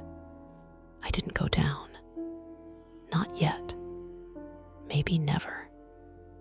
But the basement had become more than a room below my apartment. It had become a reminder that ordinary spaces could contain unexpected danger, that fear could amplify reality, and that sometimes surviving meant leaving pieces of yourself behind. That's tonight's story. If it gives you chills, make sure to like, subscribe to Mia Horror Stories, and tap the bell so you never miss what's coming next. And if you're still brave enough, there are more dark tales waiting for you right here on the channel. Go watch another, if you dare. You're listening to Mia Horror Stories, and today's story is Voices in My Baby Monitor Keep Saying My Name. The screen will stay completely black, letting your imagination do all the work. No visuals, no noise, just a story that creeps under your skin. Don't skip a second, because every detail builds to the chilling end you won't want to miss. The monitor crackled the way it always did when the upstairs neighbor ran their blender too late. A little burst of static, then the soft hiss of a room amplified. I was halfway down the hall with a clean onesie draped over my wrist, moving by muscle memory more than thought, when the speaker clipped into something that sounded like a throat clearing. Not a baby sound, not the wet little sighs and snuffles I'd learned to translate in the dark. A voice, low, close, like someone had leaned toward the microphone on purpose. Eli. It wasn't shouted. It was almost casual. Familiar, like someone calling your name from the next room when they didn't want to get up. I stopped so hard the onesie slid off my wrist and landed in a quiet heap against the baseboard. The hallway nightlight threw a thin bar of amber across the runner rug. My bare toes curled against it. I held my breath without meaning to, because in the pause after the voice, I could hear my own refrigerator cycling and the faint, constant traffic hush from Pearl Street down below. From the monitor came the steady, amplified sound of my daughter's room, the whir of the white noise machine, the soft tick-tick of the mobile that I kept forgetting to take down. And under that, the tiny, irregular breathing of a sleeping infant, then static again, like a cough. Eli. It could have been interference. Radios bled into things. Baby monitors were basically toys pretending to be security equipment. I knew that. I'd read the reviews at 2 a.m, delirious and furious at capitalism, scrolling through strangers arguing about frequencies and encryption like it was a moral issue. Still, my body reacted before my brain finished its lecture. I walked faster, but not quite running.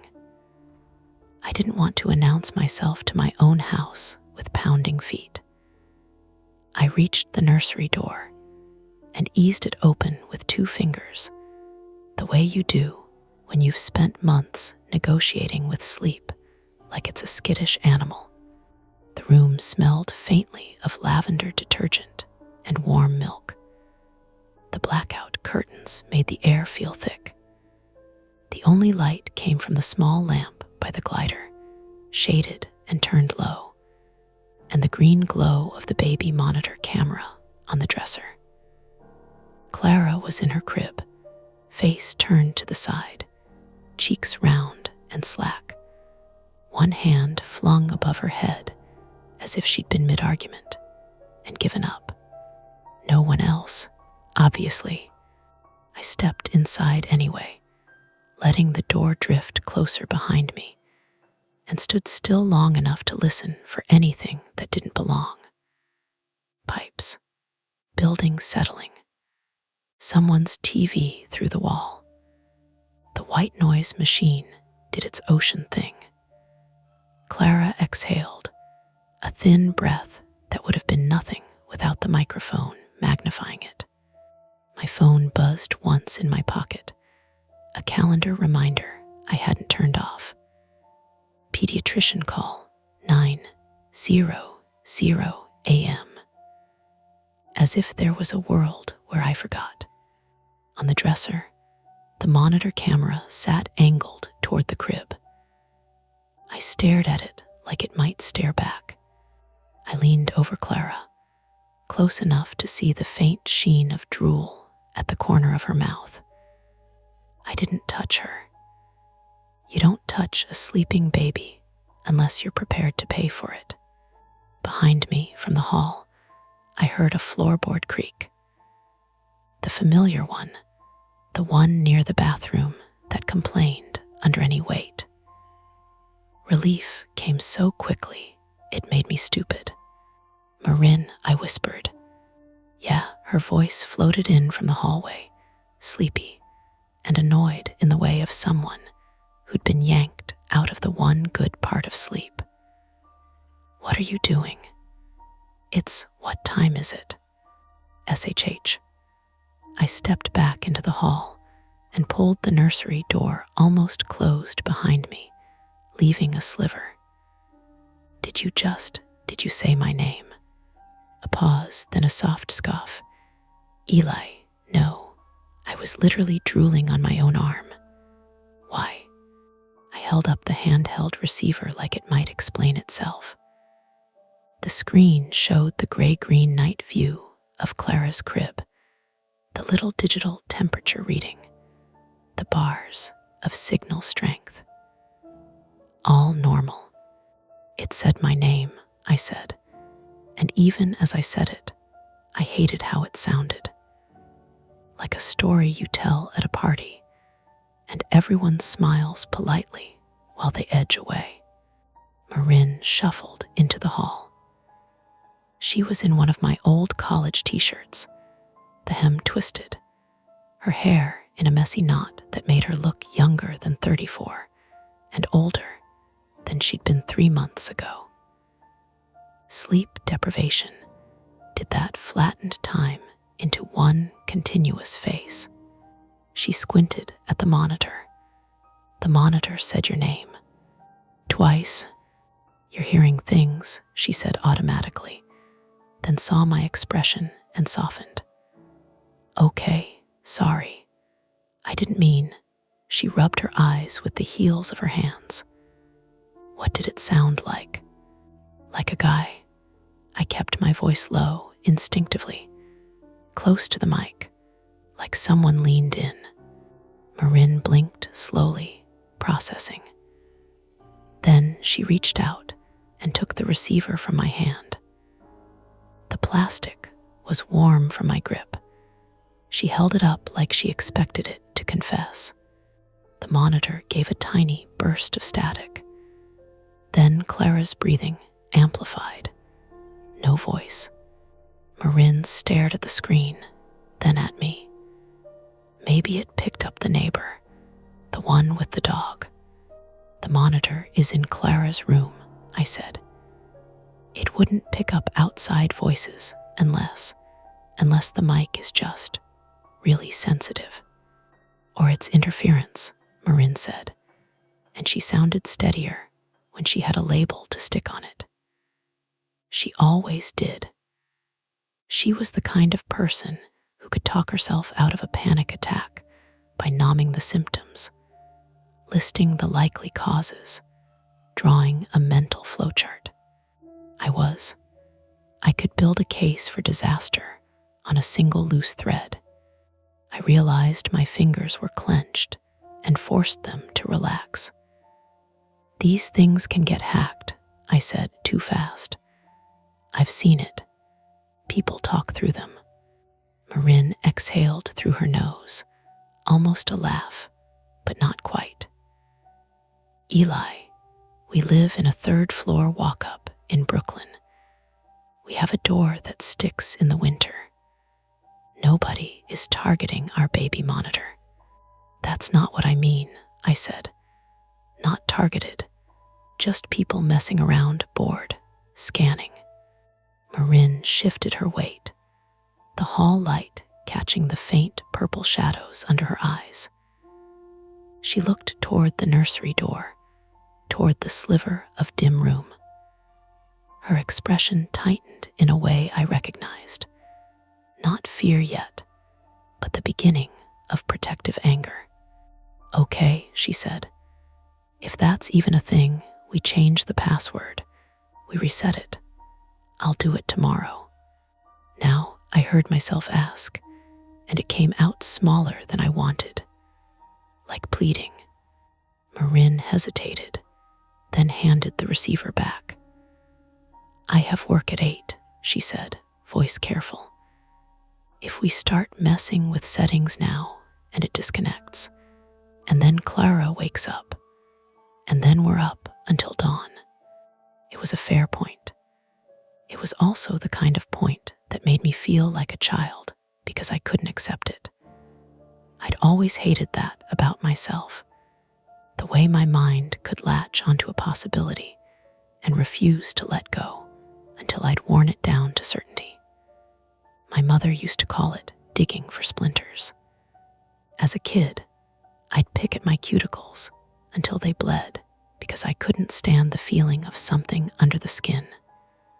Anxiety was like that too. If there was something under the surface, I needed it out. Behind the nursery door, Clara made a tiny sound, a soft, questioning A, and both of us froze. We waited. The white noise covered it. She settled back into sleep. Marin's shoulders dropped. See, she whispered, as if that proved something. The monitor hissed again. Just static. Then, very faintly, a sound like fabric shifting. Marin's eyes flicked to the receiver in my hand. Did you? I didn't touch anything.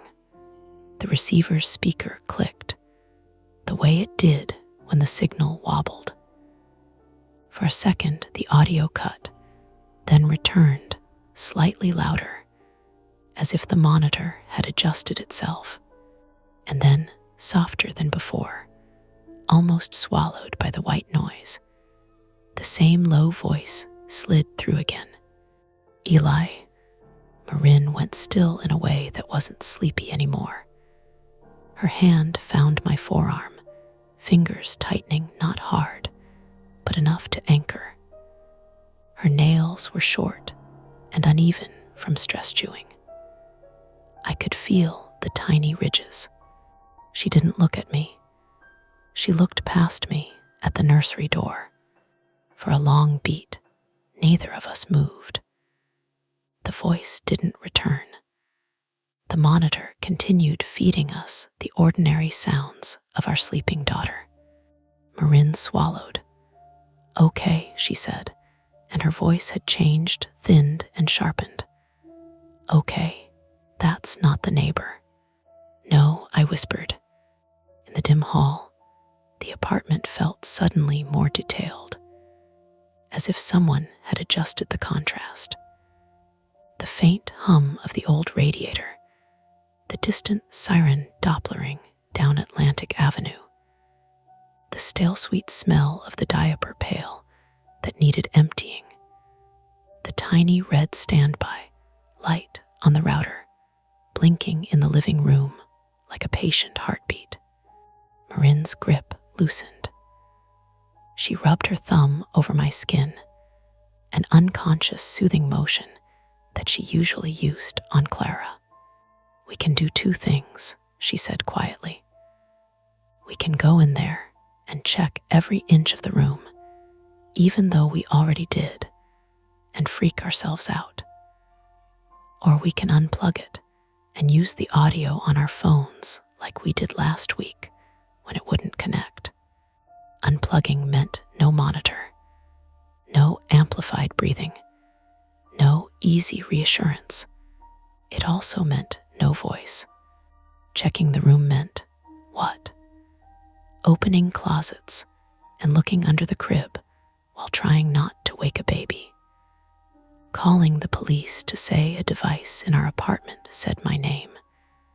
Imagining an officer's expression, polite and tired. Marin watched my face as if she could see the route my thoughts were taking. "Eli," she said, and hearing my name from her, from a human mouth right in front of me, made my stomach turn. "Pick, right now." The receiver sat in my hand, warm and ordinary, its screen showing the grainy outline of our daughter sleeping like a comma in the dark. I looked at the nursery door, at that thin slice of room, and the steady, amplified hush coming through plastic, and I realized that whichever choice we made, we were going to remember this moment as the one where we decided what kind of parents we were. The kind who chased every strange sound, or the kind who turned things off and hoped sleep would cover the gap. I drew a breath, and the monitor crackled once, like it was listening. The problem announced itself in the most mundane way possible. Clara started crying. Not the sharp, panicked cry. This was the uneven, building whine that meant she was awake and confused, sliding toward full-volume protest. The monitor caught it a half second before it reached us through the wall. A delay I'd never noticed until now. Marin swore softly. Okay. She reached for the receiver, then hesitated, her eyes flicking to me. "You going?" "I'll go," I said, already moving. As I pushed the nursery door open, the cry spiked, then dipped, like Clara recognized footsteps and was recalibrating. I murmured her name without thinking. The room looked the same as it had 10 minutes ago. Same lamp glow, same crib bars casting stripes on the wall. I lifted her, felt the warm weight settle against my chest, the familiar milk-sour smell of her breath. She tucked her face into my shoulder and quieted, hiccuping once. Over the white noise and the soft snuffling, the monitor on the dresser crackled. I froze. Clara shifted, sensing it, and I bounced her gently, eyes locked on the receiver I'd set down next to the wipes. The audio spiked static, then the sound of something brushing the microphone. Fabric or fingers. "Eli." It was louder this time, clearer. Clara startled, a tiny jolt, and started to cry again. I turned in a slow circle, scanning the corners of the room like there might be someone crouched behind the glider. My heart was loud enough I wondered if the mic could pick that up too. Marin appeared in the doorway. "What?" she whispered, then saw my face. "Did it?" "Yes," I said. "It just did it again." Marin stepped fully into the room and shut the door behind her, the click sounding too final. She took Clara from me with practiced efficiency, tucking her against her shoulder, patting. Hey, hey, it's okay. To me, quieter, okay. That's 3 times. We stood there listening to our daughter calm down, listening to the ordinary room sounds swell and recede through cheap plastic. Nothing else happened. No voice, just us breathing. Marin's jaw worked. We're unplugging it, she said, right now. I nodded too fast, and calling someone. At 2 in the morning, she bounced Clara. Who? I don't know. The non-emergency line. The building super, someone. She glanced at the monitor. And say what? I didn't have a good answer. My phone buzzed again in my pocket. Another reminder I hadn't cleared. The future tapping its foot. Clara finally went limp, sleep reclaiming her. Marin eased her back into the crib. We both leaned over longer than necessary, watching the tiny chest rise and fall. Marin reached for the monitor's power cord. Her fingers paused. If we unplug it and she wakes up again, we won't hear her until she's really crying. We'll hear her through the wall, I said. Not if we're asleep, Marin said, and there was an edge there now. Not anger, calculation. The monitor hissed. The audio cut in and out like a bad connection. Eli, the voice said, almost conversational. Hey. Marin yanked the cord from the wall. The room dropped into a sudden, unnatural quiet. The white noise machine still hummed, but the amplified layer vanished. The green glow on the camera died. The receiver went dark in my hand, inert and heavy. Clara didn't stir. For a moment, the relief was so intense it made my knees weak. Marin sagged against the dresser and laughed once, sharp and breathless. Okay, she said. Okay, that's okay. Then the cry started again, louder this time. Not through the monitor, through the wall. Marin flinched. See. I moved to the crib, but as I reached for Clara, my phone buzzed again, this time a text. Unknown number. You need to turn that back on. My mouth went dry. Marin, I said. What? She was already lifting Clara. I held up my phone. The screen glowed too bright in the dim room. Marin read it, then read it again, like the words might rearrange themselves if she blinked. That's not funny, she said. Are you messing with me? I shook my head. No, I swear. Another buzz. Can't hear her now. Clara wailed, a full-throated scream that echoed in the small room. Marin's face went white. Who is this? I typed with shaking thumbs. Who is this? 3 dots appeared, disappeared, appeared again. Wrong device, maybe. Try again. The radiator kicked on with a metallic clank that made us both jump. Somewhere below, a door slammed. Normal building noises suddenly amplified in my head. Marin pulled Clara tight. Okay, she said, voice steady in the way she used when she was very scared. We're calling 911. For a text, I said, and hated myself for it. The old reflex to minimize, to not overreact, fighting with the screaming part of my brain that wanted lights and uniforms and certainty. The phone buzzed again. Don't panic. Just turn it back on. Marin stared at the screen, then at me. They know our number, she said. They know our baby is crying. My stomach twisted, or they're guessing. Eli, I know, I said, I know. I typed, "How did you get this number?" No response. Clara's cries turned hoarse. Marin paced the small room, shushing, tears gathering despite her effort to hold it together. "She needs to eat," she said. "She's not settling." "We can take her out," I said. "Living room." "And do what?" "Sit there with no monitor while someone texts us." The phone buzzed again, this time with an image. A grainy still, black and white. Clara's crib, taken from the angle of the monitor camera. My vision tunneled. Marin.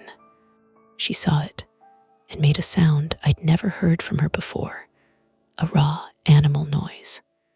"How?" "That's from tonight," I said. "The mobile is still up. The blanket is folded like that." Clara screamed. Marin's hands shook as she fumbled for her own phone. "I'm calling. Right now." As if on cue, the lights flickered. Once. Twice. The radiator clanged again, louder. The white noise machine cut out, then came back with a whine. My phone buzzed. "Power here is bad sometimes. Turn it back on so I can hear." Marin stopped dialing. She looked at me, eyes wild. "If they can see the camera," she said slowly, "they can hear us. They know when she's crying. And if we turn it back on," I said, "we give them access again." Clara's cries broke into gasps. Marin swayed, desperate. "She needs me." The hallway outside the nursery filled with a low hum. The building's ancient electrical system struggling back to life. The router light in the living room blinked, then went dark. "No," I said, "no, no."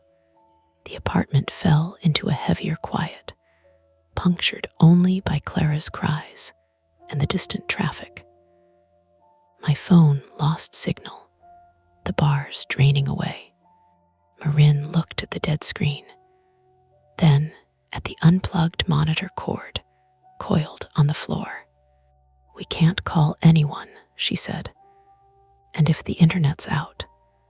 Another text came through anyway, delayed, like it had been waiting. "Last chance." The light stayed off. Clara screamed. Marin clutched our daughter, torn between the need to comfort and the need to protect. I stared at the dark monitor, the cord inches from the outlet, my own name echoing in my head from a stranger's mouth. Outside, somewhere in the building, a door opened. Footsteps on the stairs. Slow, deliberate. Marin whispered, "Eli, decide."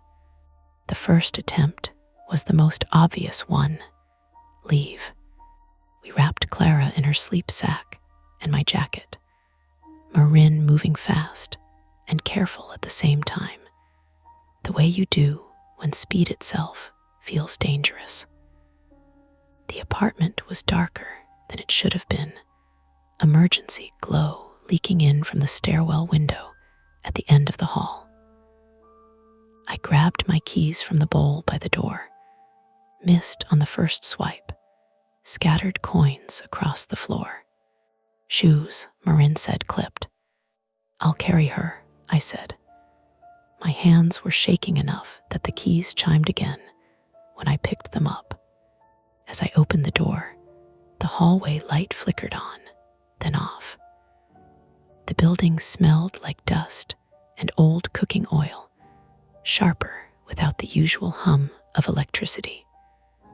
Somewhere above us, someone shouted a confused hello, followed by a door slamming. I stepped into the hall and froze. The stairwell door, normally propped open with a broken wedge, was shut. Not just shut, locked. The deadbolt knob sat horizontal, the little red indicator showing through the metal. "That's That's not, Marin started. I rattled it once, then harder. Solid. The super locks this at night sometimes, I said, and immediately hated how thin it sounded. To keep people from. The elevator dinged, then fell silent. A moment later, the emergency bell started chiming somewhere deep in the building, muffled and repetitive. Clara began to cry again, the sound ricocheting in the narrow hallway. Marin hissed a curse and pulled her tighter. Behind us, a door down the hall creaked open. Mrs. Kowalski from 3B leaned out, hair wrapped in a scarf, eyes bright with suspicion. "Power out," she said, like we hadn't noticed. "You leaving?" "The stairwell's locked," Marin said. Mrs. Kowalski frowned. "It shouldn't be." She shuffled closer, peered at the door, then at us. Her gaze lingered on Clara. "Try the other end." The other end meant passing our apartment again, moving toward the rear stairs by the trash room. The narrower ones, the ones that always smelled faintly of bleach and something sweet-rotten. We turned as one. Halfway down the hall, my phone buzzed weakly, one bar flickering back to life. "Backstair." I stopped. Marin almost ran into me. "What?" she snapped. I showed her the screen. Her face hardened. "We're not doing what they say." "I know," I said. "I just..." Clara wailed louder, the sound echoing. Mrs. Kowalski retreated back into her apartment, door clicking shut. Privacy reclaimed. We reached the rear stairwell. This one was open, the door held by a bent metal hook. I pushed it and felt resistance. Then it gave, scraping loudly. The stairwell was lit by a single emergency bulb, yellow and sickly. The concrete steps curved down tight, handrail sticky under my palm. I took the first step and nearly slipped. Water pooled on the landing below, dripping steadily from somewhere overhead. "Careful," Marin said, breath tight. We made it down one flight, then another. On the third, the smell intensified. The trash room door stood ajar, a shadowed rectangle. Something moved inside it, a shift, a scrape. I flinched, heart slamming.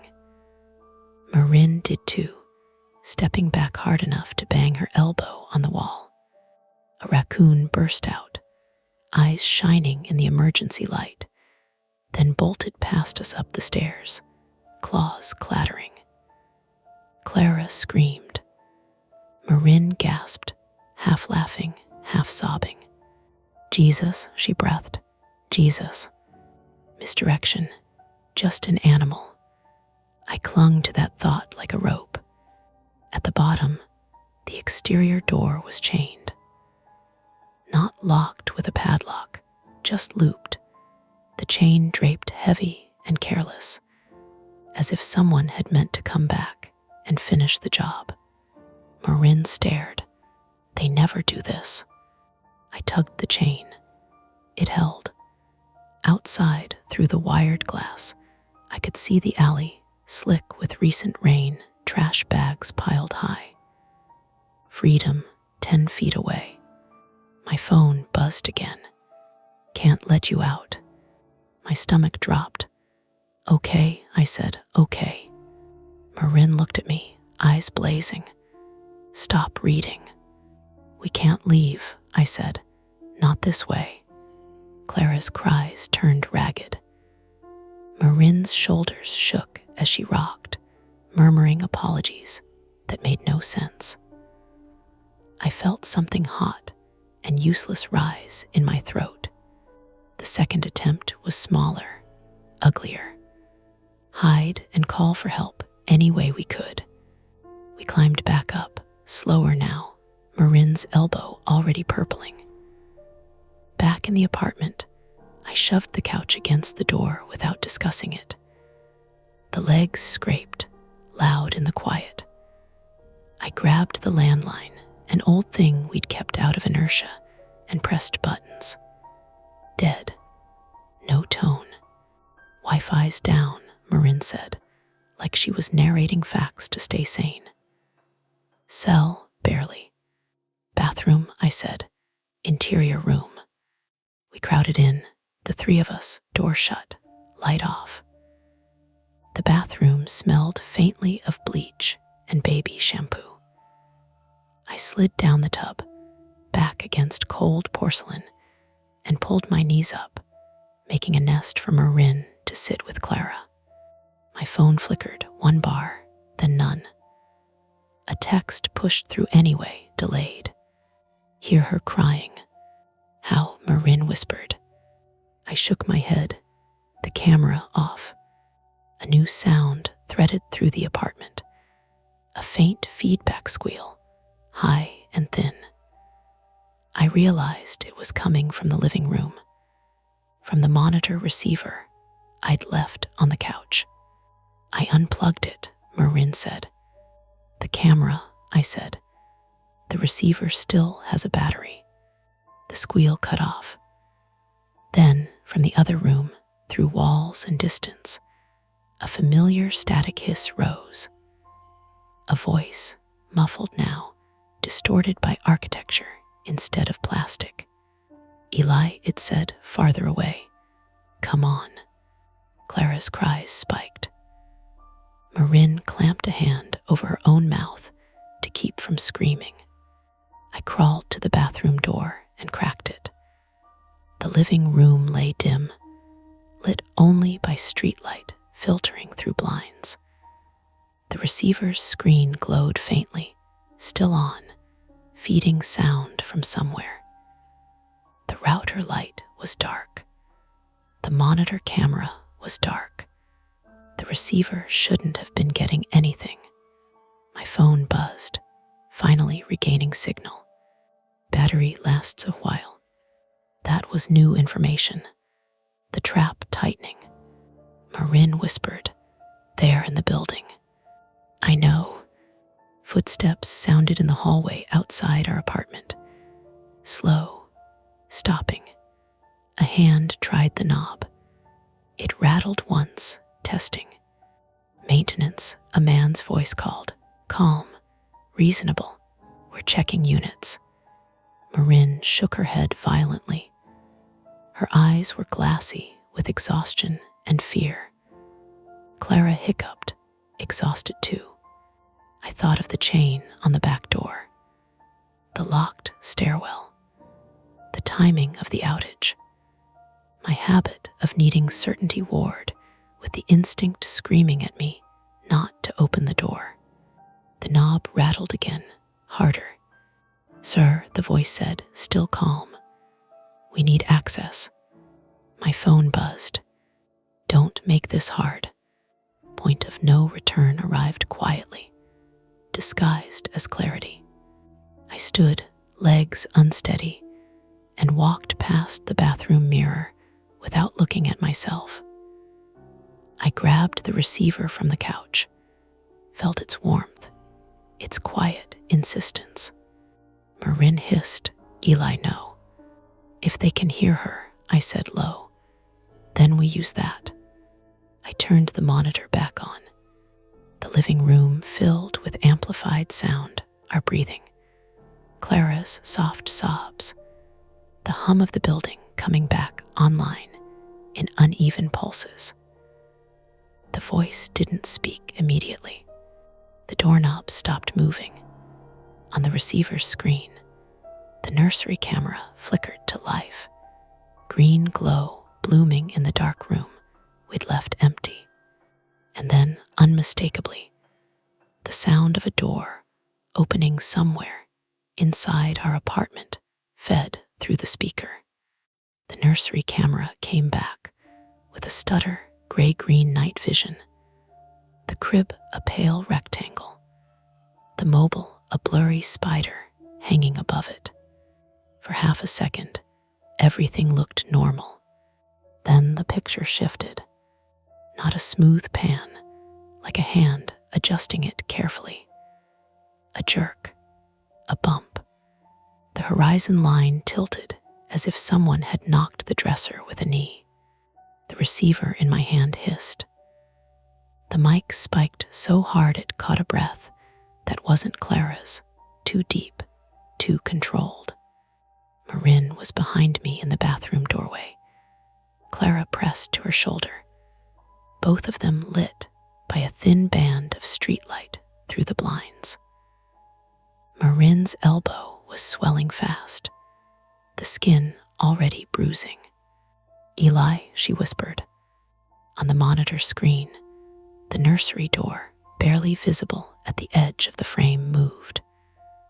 The sliver of hallway beyond it widened.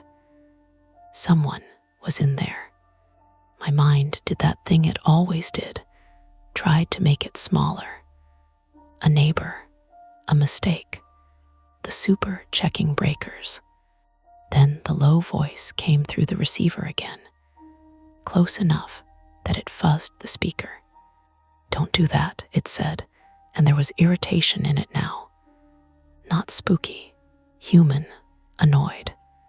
Clara let out a thin, exhausted sob and went quiet, the way she did when she'd cried past the point of protest and was just trying to breathe. Marin's hand found my shoulder, fingers digging. "He's inside," she said. "He's inside our apartment." The doorknob rattled again at our front door, our real front door, blocked by the couch. A hard test, then a pause. 2 points of pressure, nursery, front door. I looked at the receiver. It was the only window we had. "Bathroom," I mouthed to Marin. "Lock it." Marin backed in, careful not to bang Clara's head on the frame.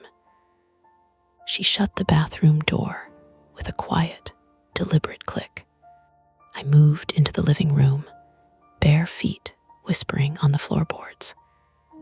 The apartment felt wrong without the usual electrical hum. Too many little sounds stood out. The radiator pinged. Water ticked in a pipe. Somewhere upstairs, a baby started crying in sympathetic alarm. I grabbed the heaviest thing my hand hit first. The cast iron skillet from the drying rack, still slightly greasy. My grip slipped. I tightened it until my knuckles hurt. The monitor receiver crackled. On the screen, the nursery camera's view filled with a dark shape, someone's torso passing close. A hand lifted into frame, pale in night vision, fingers blunt. It reached toward the lens. "Eli," the voice said again, softer now, coaxing. "Come on. You already turned it back on. Don't make me wake her up again." He knew exactly where to poke. My phone on the coffee table flickered back to 1 bar. A call might go through. Might not. I dialed 911 anyway, thumb shaking so badly I hit 9 twice and had to backspace. Nothing, no ring. The screen flashed call failed like it was scolding me. The front door knob rattled again. This time the couch shifted a fraction, legs scraping. The sticky winter door, Marin was right, never sat true in the frame. A good shoulder could pop it. My eyes went to the hallway nightlight, the strip of amber, the runner rug. Past it, the bathroom door. "Marin," I said low, urgent. "If he gets through the front, go out the fire escape kitchen window.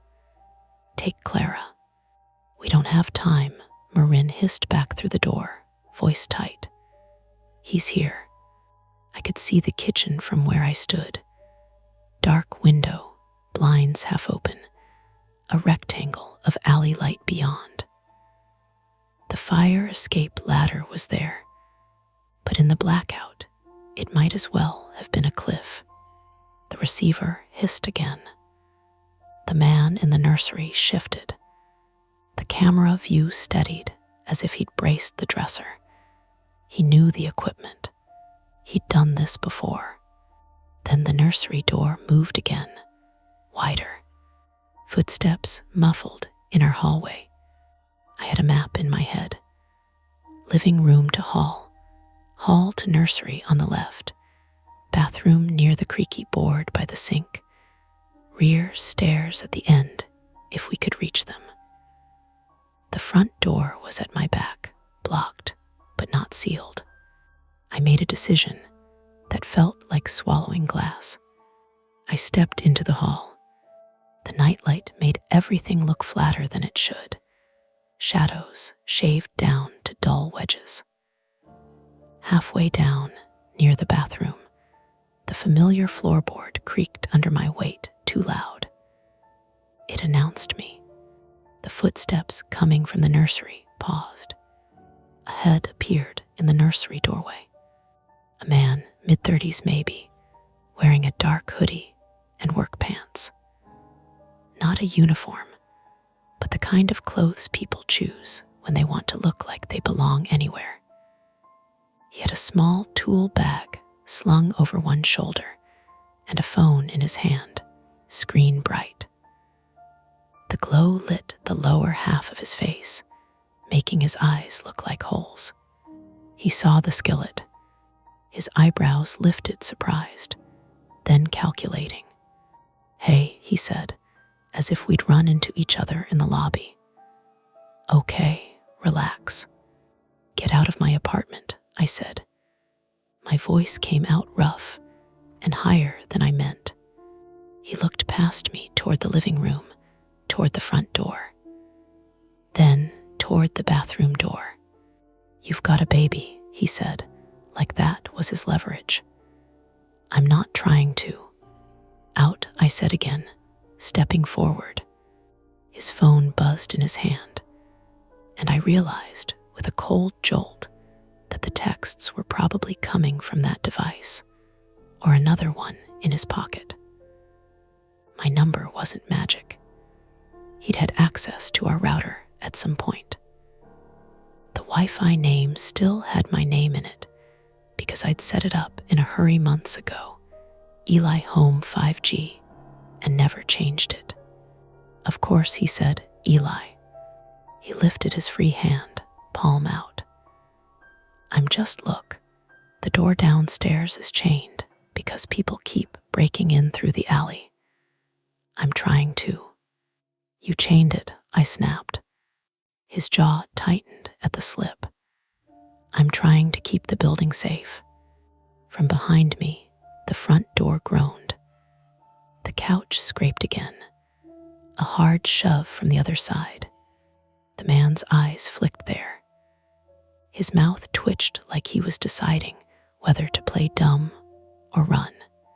"Who else is here?" I said, heart hammering. "Who's at my door?" He didn't answer. He took one step backward into the nursery, like he wanted the narrow doorway to funnel me, like he knew hallways were traps. I didn't follow. Instead, I did the only thing I could think of that didn't require courage I didn't have. I made noise. I turned and yanked open the apartment door, only a crack because of the couch, and shouted into the hallway at the top of my lungs, "Call the police. Someone's in MY apartment." My voice bounced off plaster, off old doors, off the locked stairwell. A door down the hall opened. Another, someone swore. Mrs. Kowalski's voice, sharp as a thrown spoon. "What is happening?" The man in the nursery moved fast then, losing the casual tone. He surged toward me, phone raised like he might smash it into my face or use it as a distraction. I swung the skillet without thinking. It connected with his forearm, solid, sickening. He grunted and stumbled sideways into the wall, shoulder slamming hard enough that a framed print in the hallway dropped and shattered. Pain flashed up my wrist from the impact. The skillet almost slipped. I tightened my grip, wrist screaming. He swore, breath ragged now. Are you kidding me?" "Get out," I said, and my voice steadied in a way that scared me a little. He lunged again, not at me, at the bathroom door.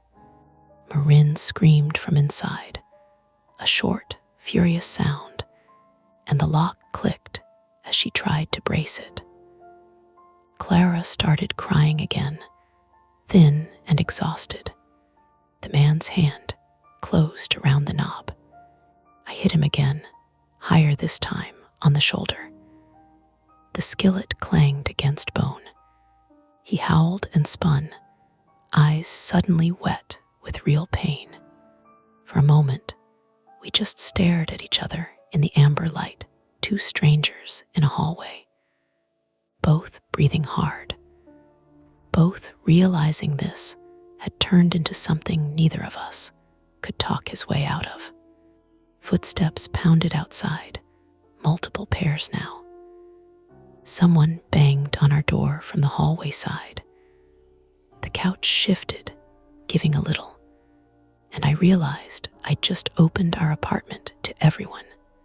"Eli," Marin yelled from behind the bathroom door. "He's trying." The man looked at the front door crack, at the voices outside, at the fact that the whole floor was waking up. He made a choice. He bolted not toward the front door, but toward the rear of the apartment, toward the kitchen and the back stairwell. The direction he'd told me not to go.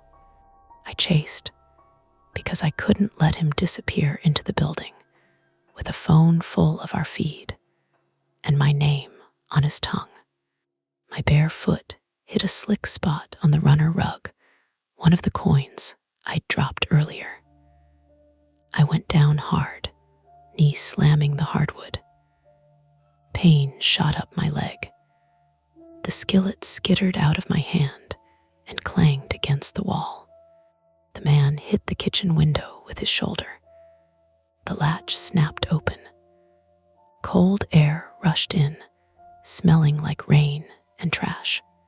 He hauled himself onto the fire escape, one arm clearly useless, and disappeared down into the dark metal geometry. I dragged myself up, knee throbbing, and leaned out the window just enough to see him drop to the landing below. He moved fast despite the injury, vanishing down the ladder. Below, the alley was a black ribbon between buildings. The chained rear door, 10 feet away on the other side of glass, glinted faintly in the streetlight, exactly where we'd seen it. Voices flooded our hallway, now neighbors, confused, angry, half-dressed. Mrs. Kowalski pushed into view, phone already up, recording or calling. I couldn't tell. The power flickered back on in a stuttering rush. The router light blinked, then glowed steady. The apartment filled with the hum of electricity like a returning tide. My phone finally rang, not 911, but an incoming call from an unknown number. I stared at it, breath catching. It rang once, twice. Then it stopped. In the sudden quiet between Clara's cries and the neighbors' voices, the baby monitor receiver on the living room floor, forgotten, still on, crackled one last time, and the voice, farther now, thinner with distance, said my name like a promise. "Eli." The police arrived after the building finished waking up. 2 officers first, then a third, the hallway suddenly full of radios and notebooks, and the smell of wet coats. They took our statements separately, which felt unnecessary, and then, 5 minutes into it, absolutely essential. I sat on the edge of the couch now, pushed back to its normal place, legs crooked where it had scraped, cradling my wrist in a paper sling the EMT had fashioned, while Marin paced with Clara, whispering apologies to her like she'd personally failed at keeping the world out. My knee throbbed in pulses. Every so often, when I shifted, it sent a sharp reminder up my leg that made my vision fuzz at the edges. "You did the right thing," the officer told me, pen scratching. He was young, early 20s maybe, earnest in the way that felt practiced. "You made noise. You alerted neighbors. That's good." He asked me to describe the man again. Hoodie, tool bag, phone. The way he'd said my name like it belonged to him. "Did he say anything else?" the officer asked.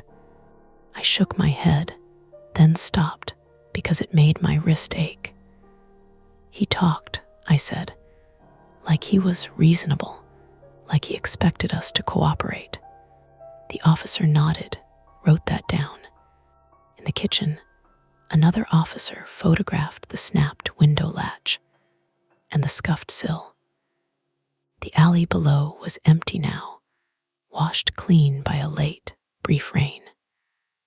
The chain on the rear door hung heavy and innocent-looking, already unlooped by maintenance, actual maintenance this time. A man with a badge and a clipboard who kept apologizing, as if that would fix the geometry of the night. They took the monitor receiver as evidence, bagged it carefully, like it was sharp. Marin watched that happen with a flat expression that scared me more than her earlier panic. "Do we get it back?" she asked. "You might," the officer said. "Eventually." "Good," Marin said. "I don't want it." The EMTs checked us both. My wrist was probably sprained. My knee bruised deep, the kind that would bloom ugly colors over the next week. Marin's elbow was worse than it looked, hairline fracture, they said, after a quick x-ray at the ER a few hours later. She barely reacted to that. She kept asking if Clara needed to be seen. "She's fine," they told her gently over and over. "She's okay." Clara slept through most of it, finally, exhaustion winning. She woke once in the ER and screamed like she'd been storing it all up, then quieted when Marin fed her, face softening in that way that made my chest ache with gratitude and something like grief. By morning, the building smelled like coffee and disinfectant. Someone had already mopped the hallway where the glass had shattered. Mrs. Kowalski pressed a paper plate of pastries into Marin's hands and told us she'd sent the video she'd recorded to the police. "Just in case," she said, eyes sharp. "I don't like men who pretend to belong." The detectives came later, when the sun was fully up and the world had the nerve to look normal. They told us the man matched a pattern, someone exploiting unsecured devices in older buildings, timing outages, using access points and fear to test reactions.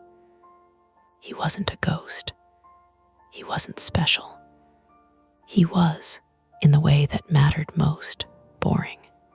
"He'll slip up," one detective said. "They usually do." I nodded like that meant something. They asked about the Wi-Fi name. I changed it while they watched, my fingers clumsy. The new one was anonymous, a string of letters that didn't belong to anyone. We didn't sleep in the apartment that night, or the next. Marin's sister took us in, no questions asked, her spare room crowded with borrowed gear and the unfamiliar sounds of someone else's house. Clara adjusted better than either of us. Bobbies are pragmatic that way. When we came back a week later, the apartment felt like a set someone had forgotten to strike. Everything was where we'd left it, but the meaning had shifted. The nightlight still cast its amber bar. The floorboards still creaked. The kitchen window latch had been replaced with a sturdier one that clicked decisively. A sound I tested twice before believing.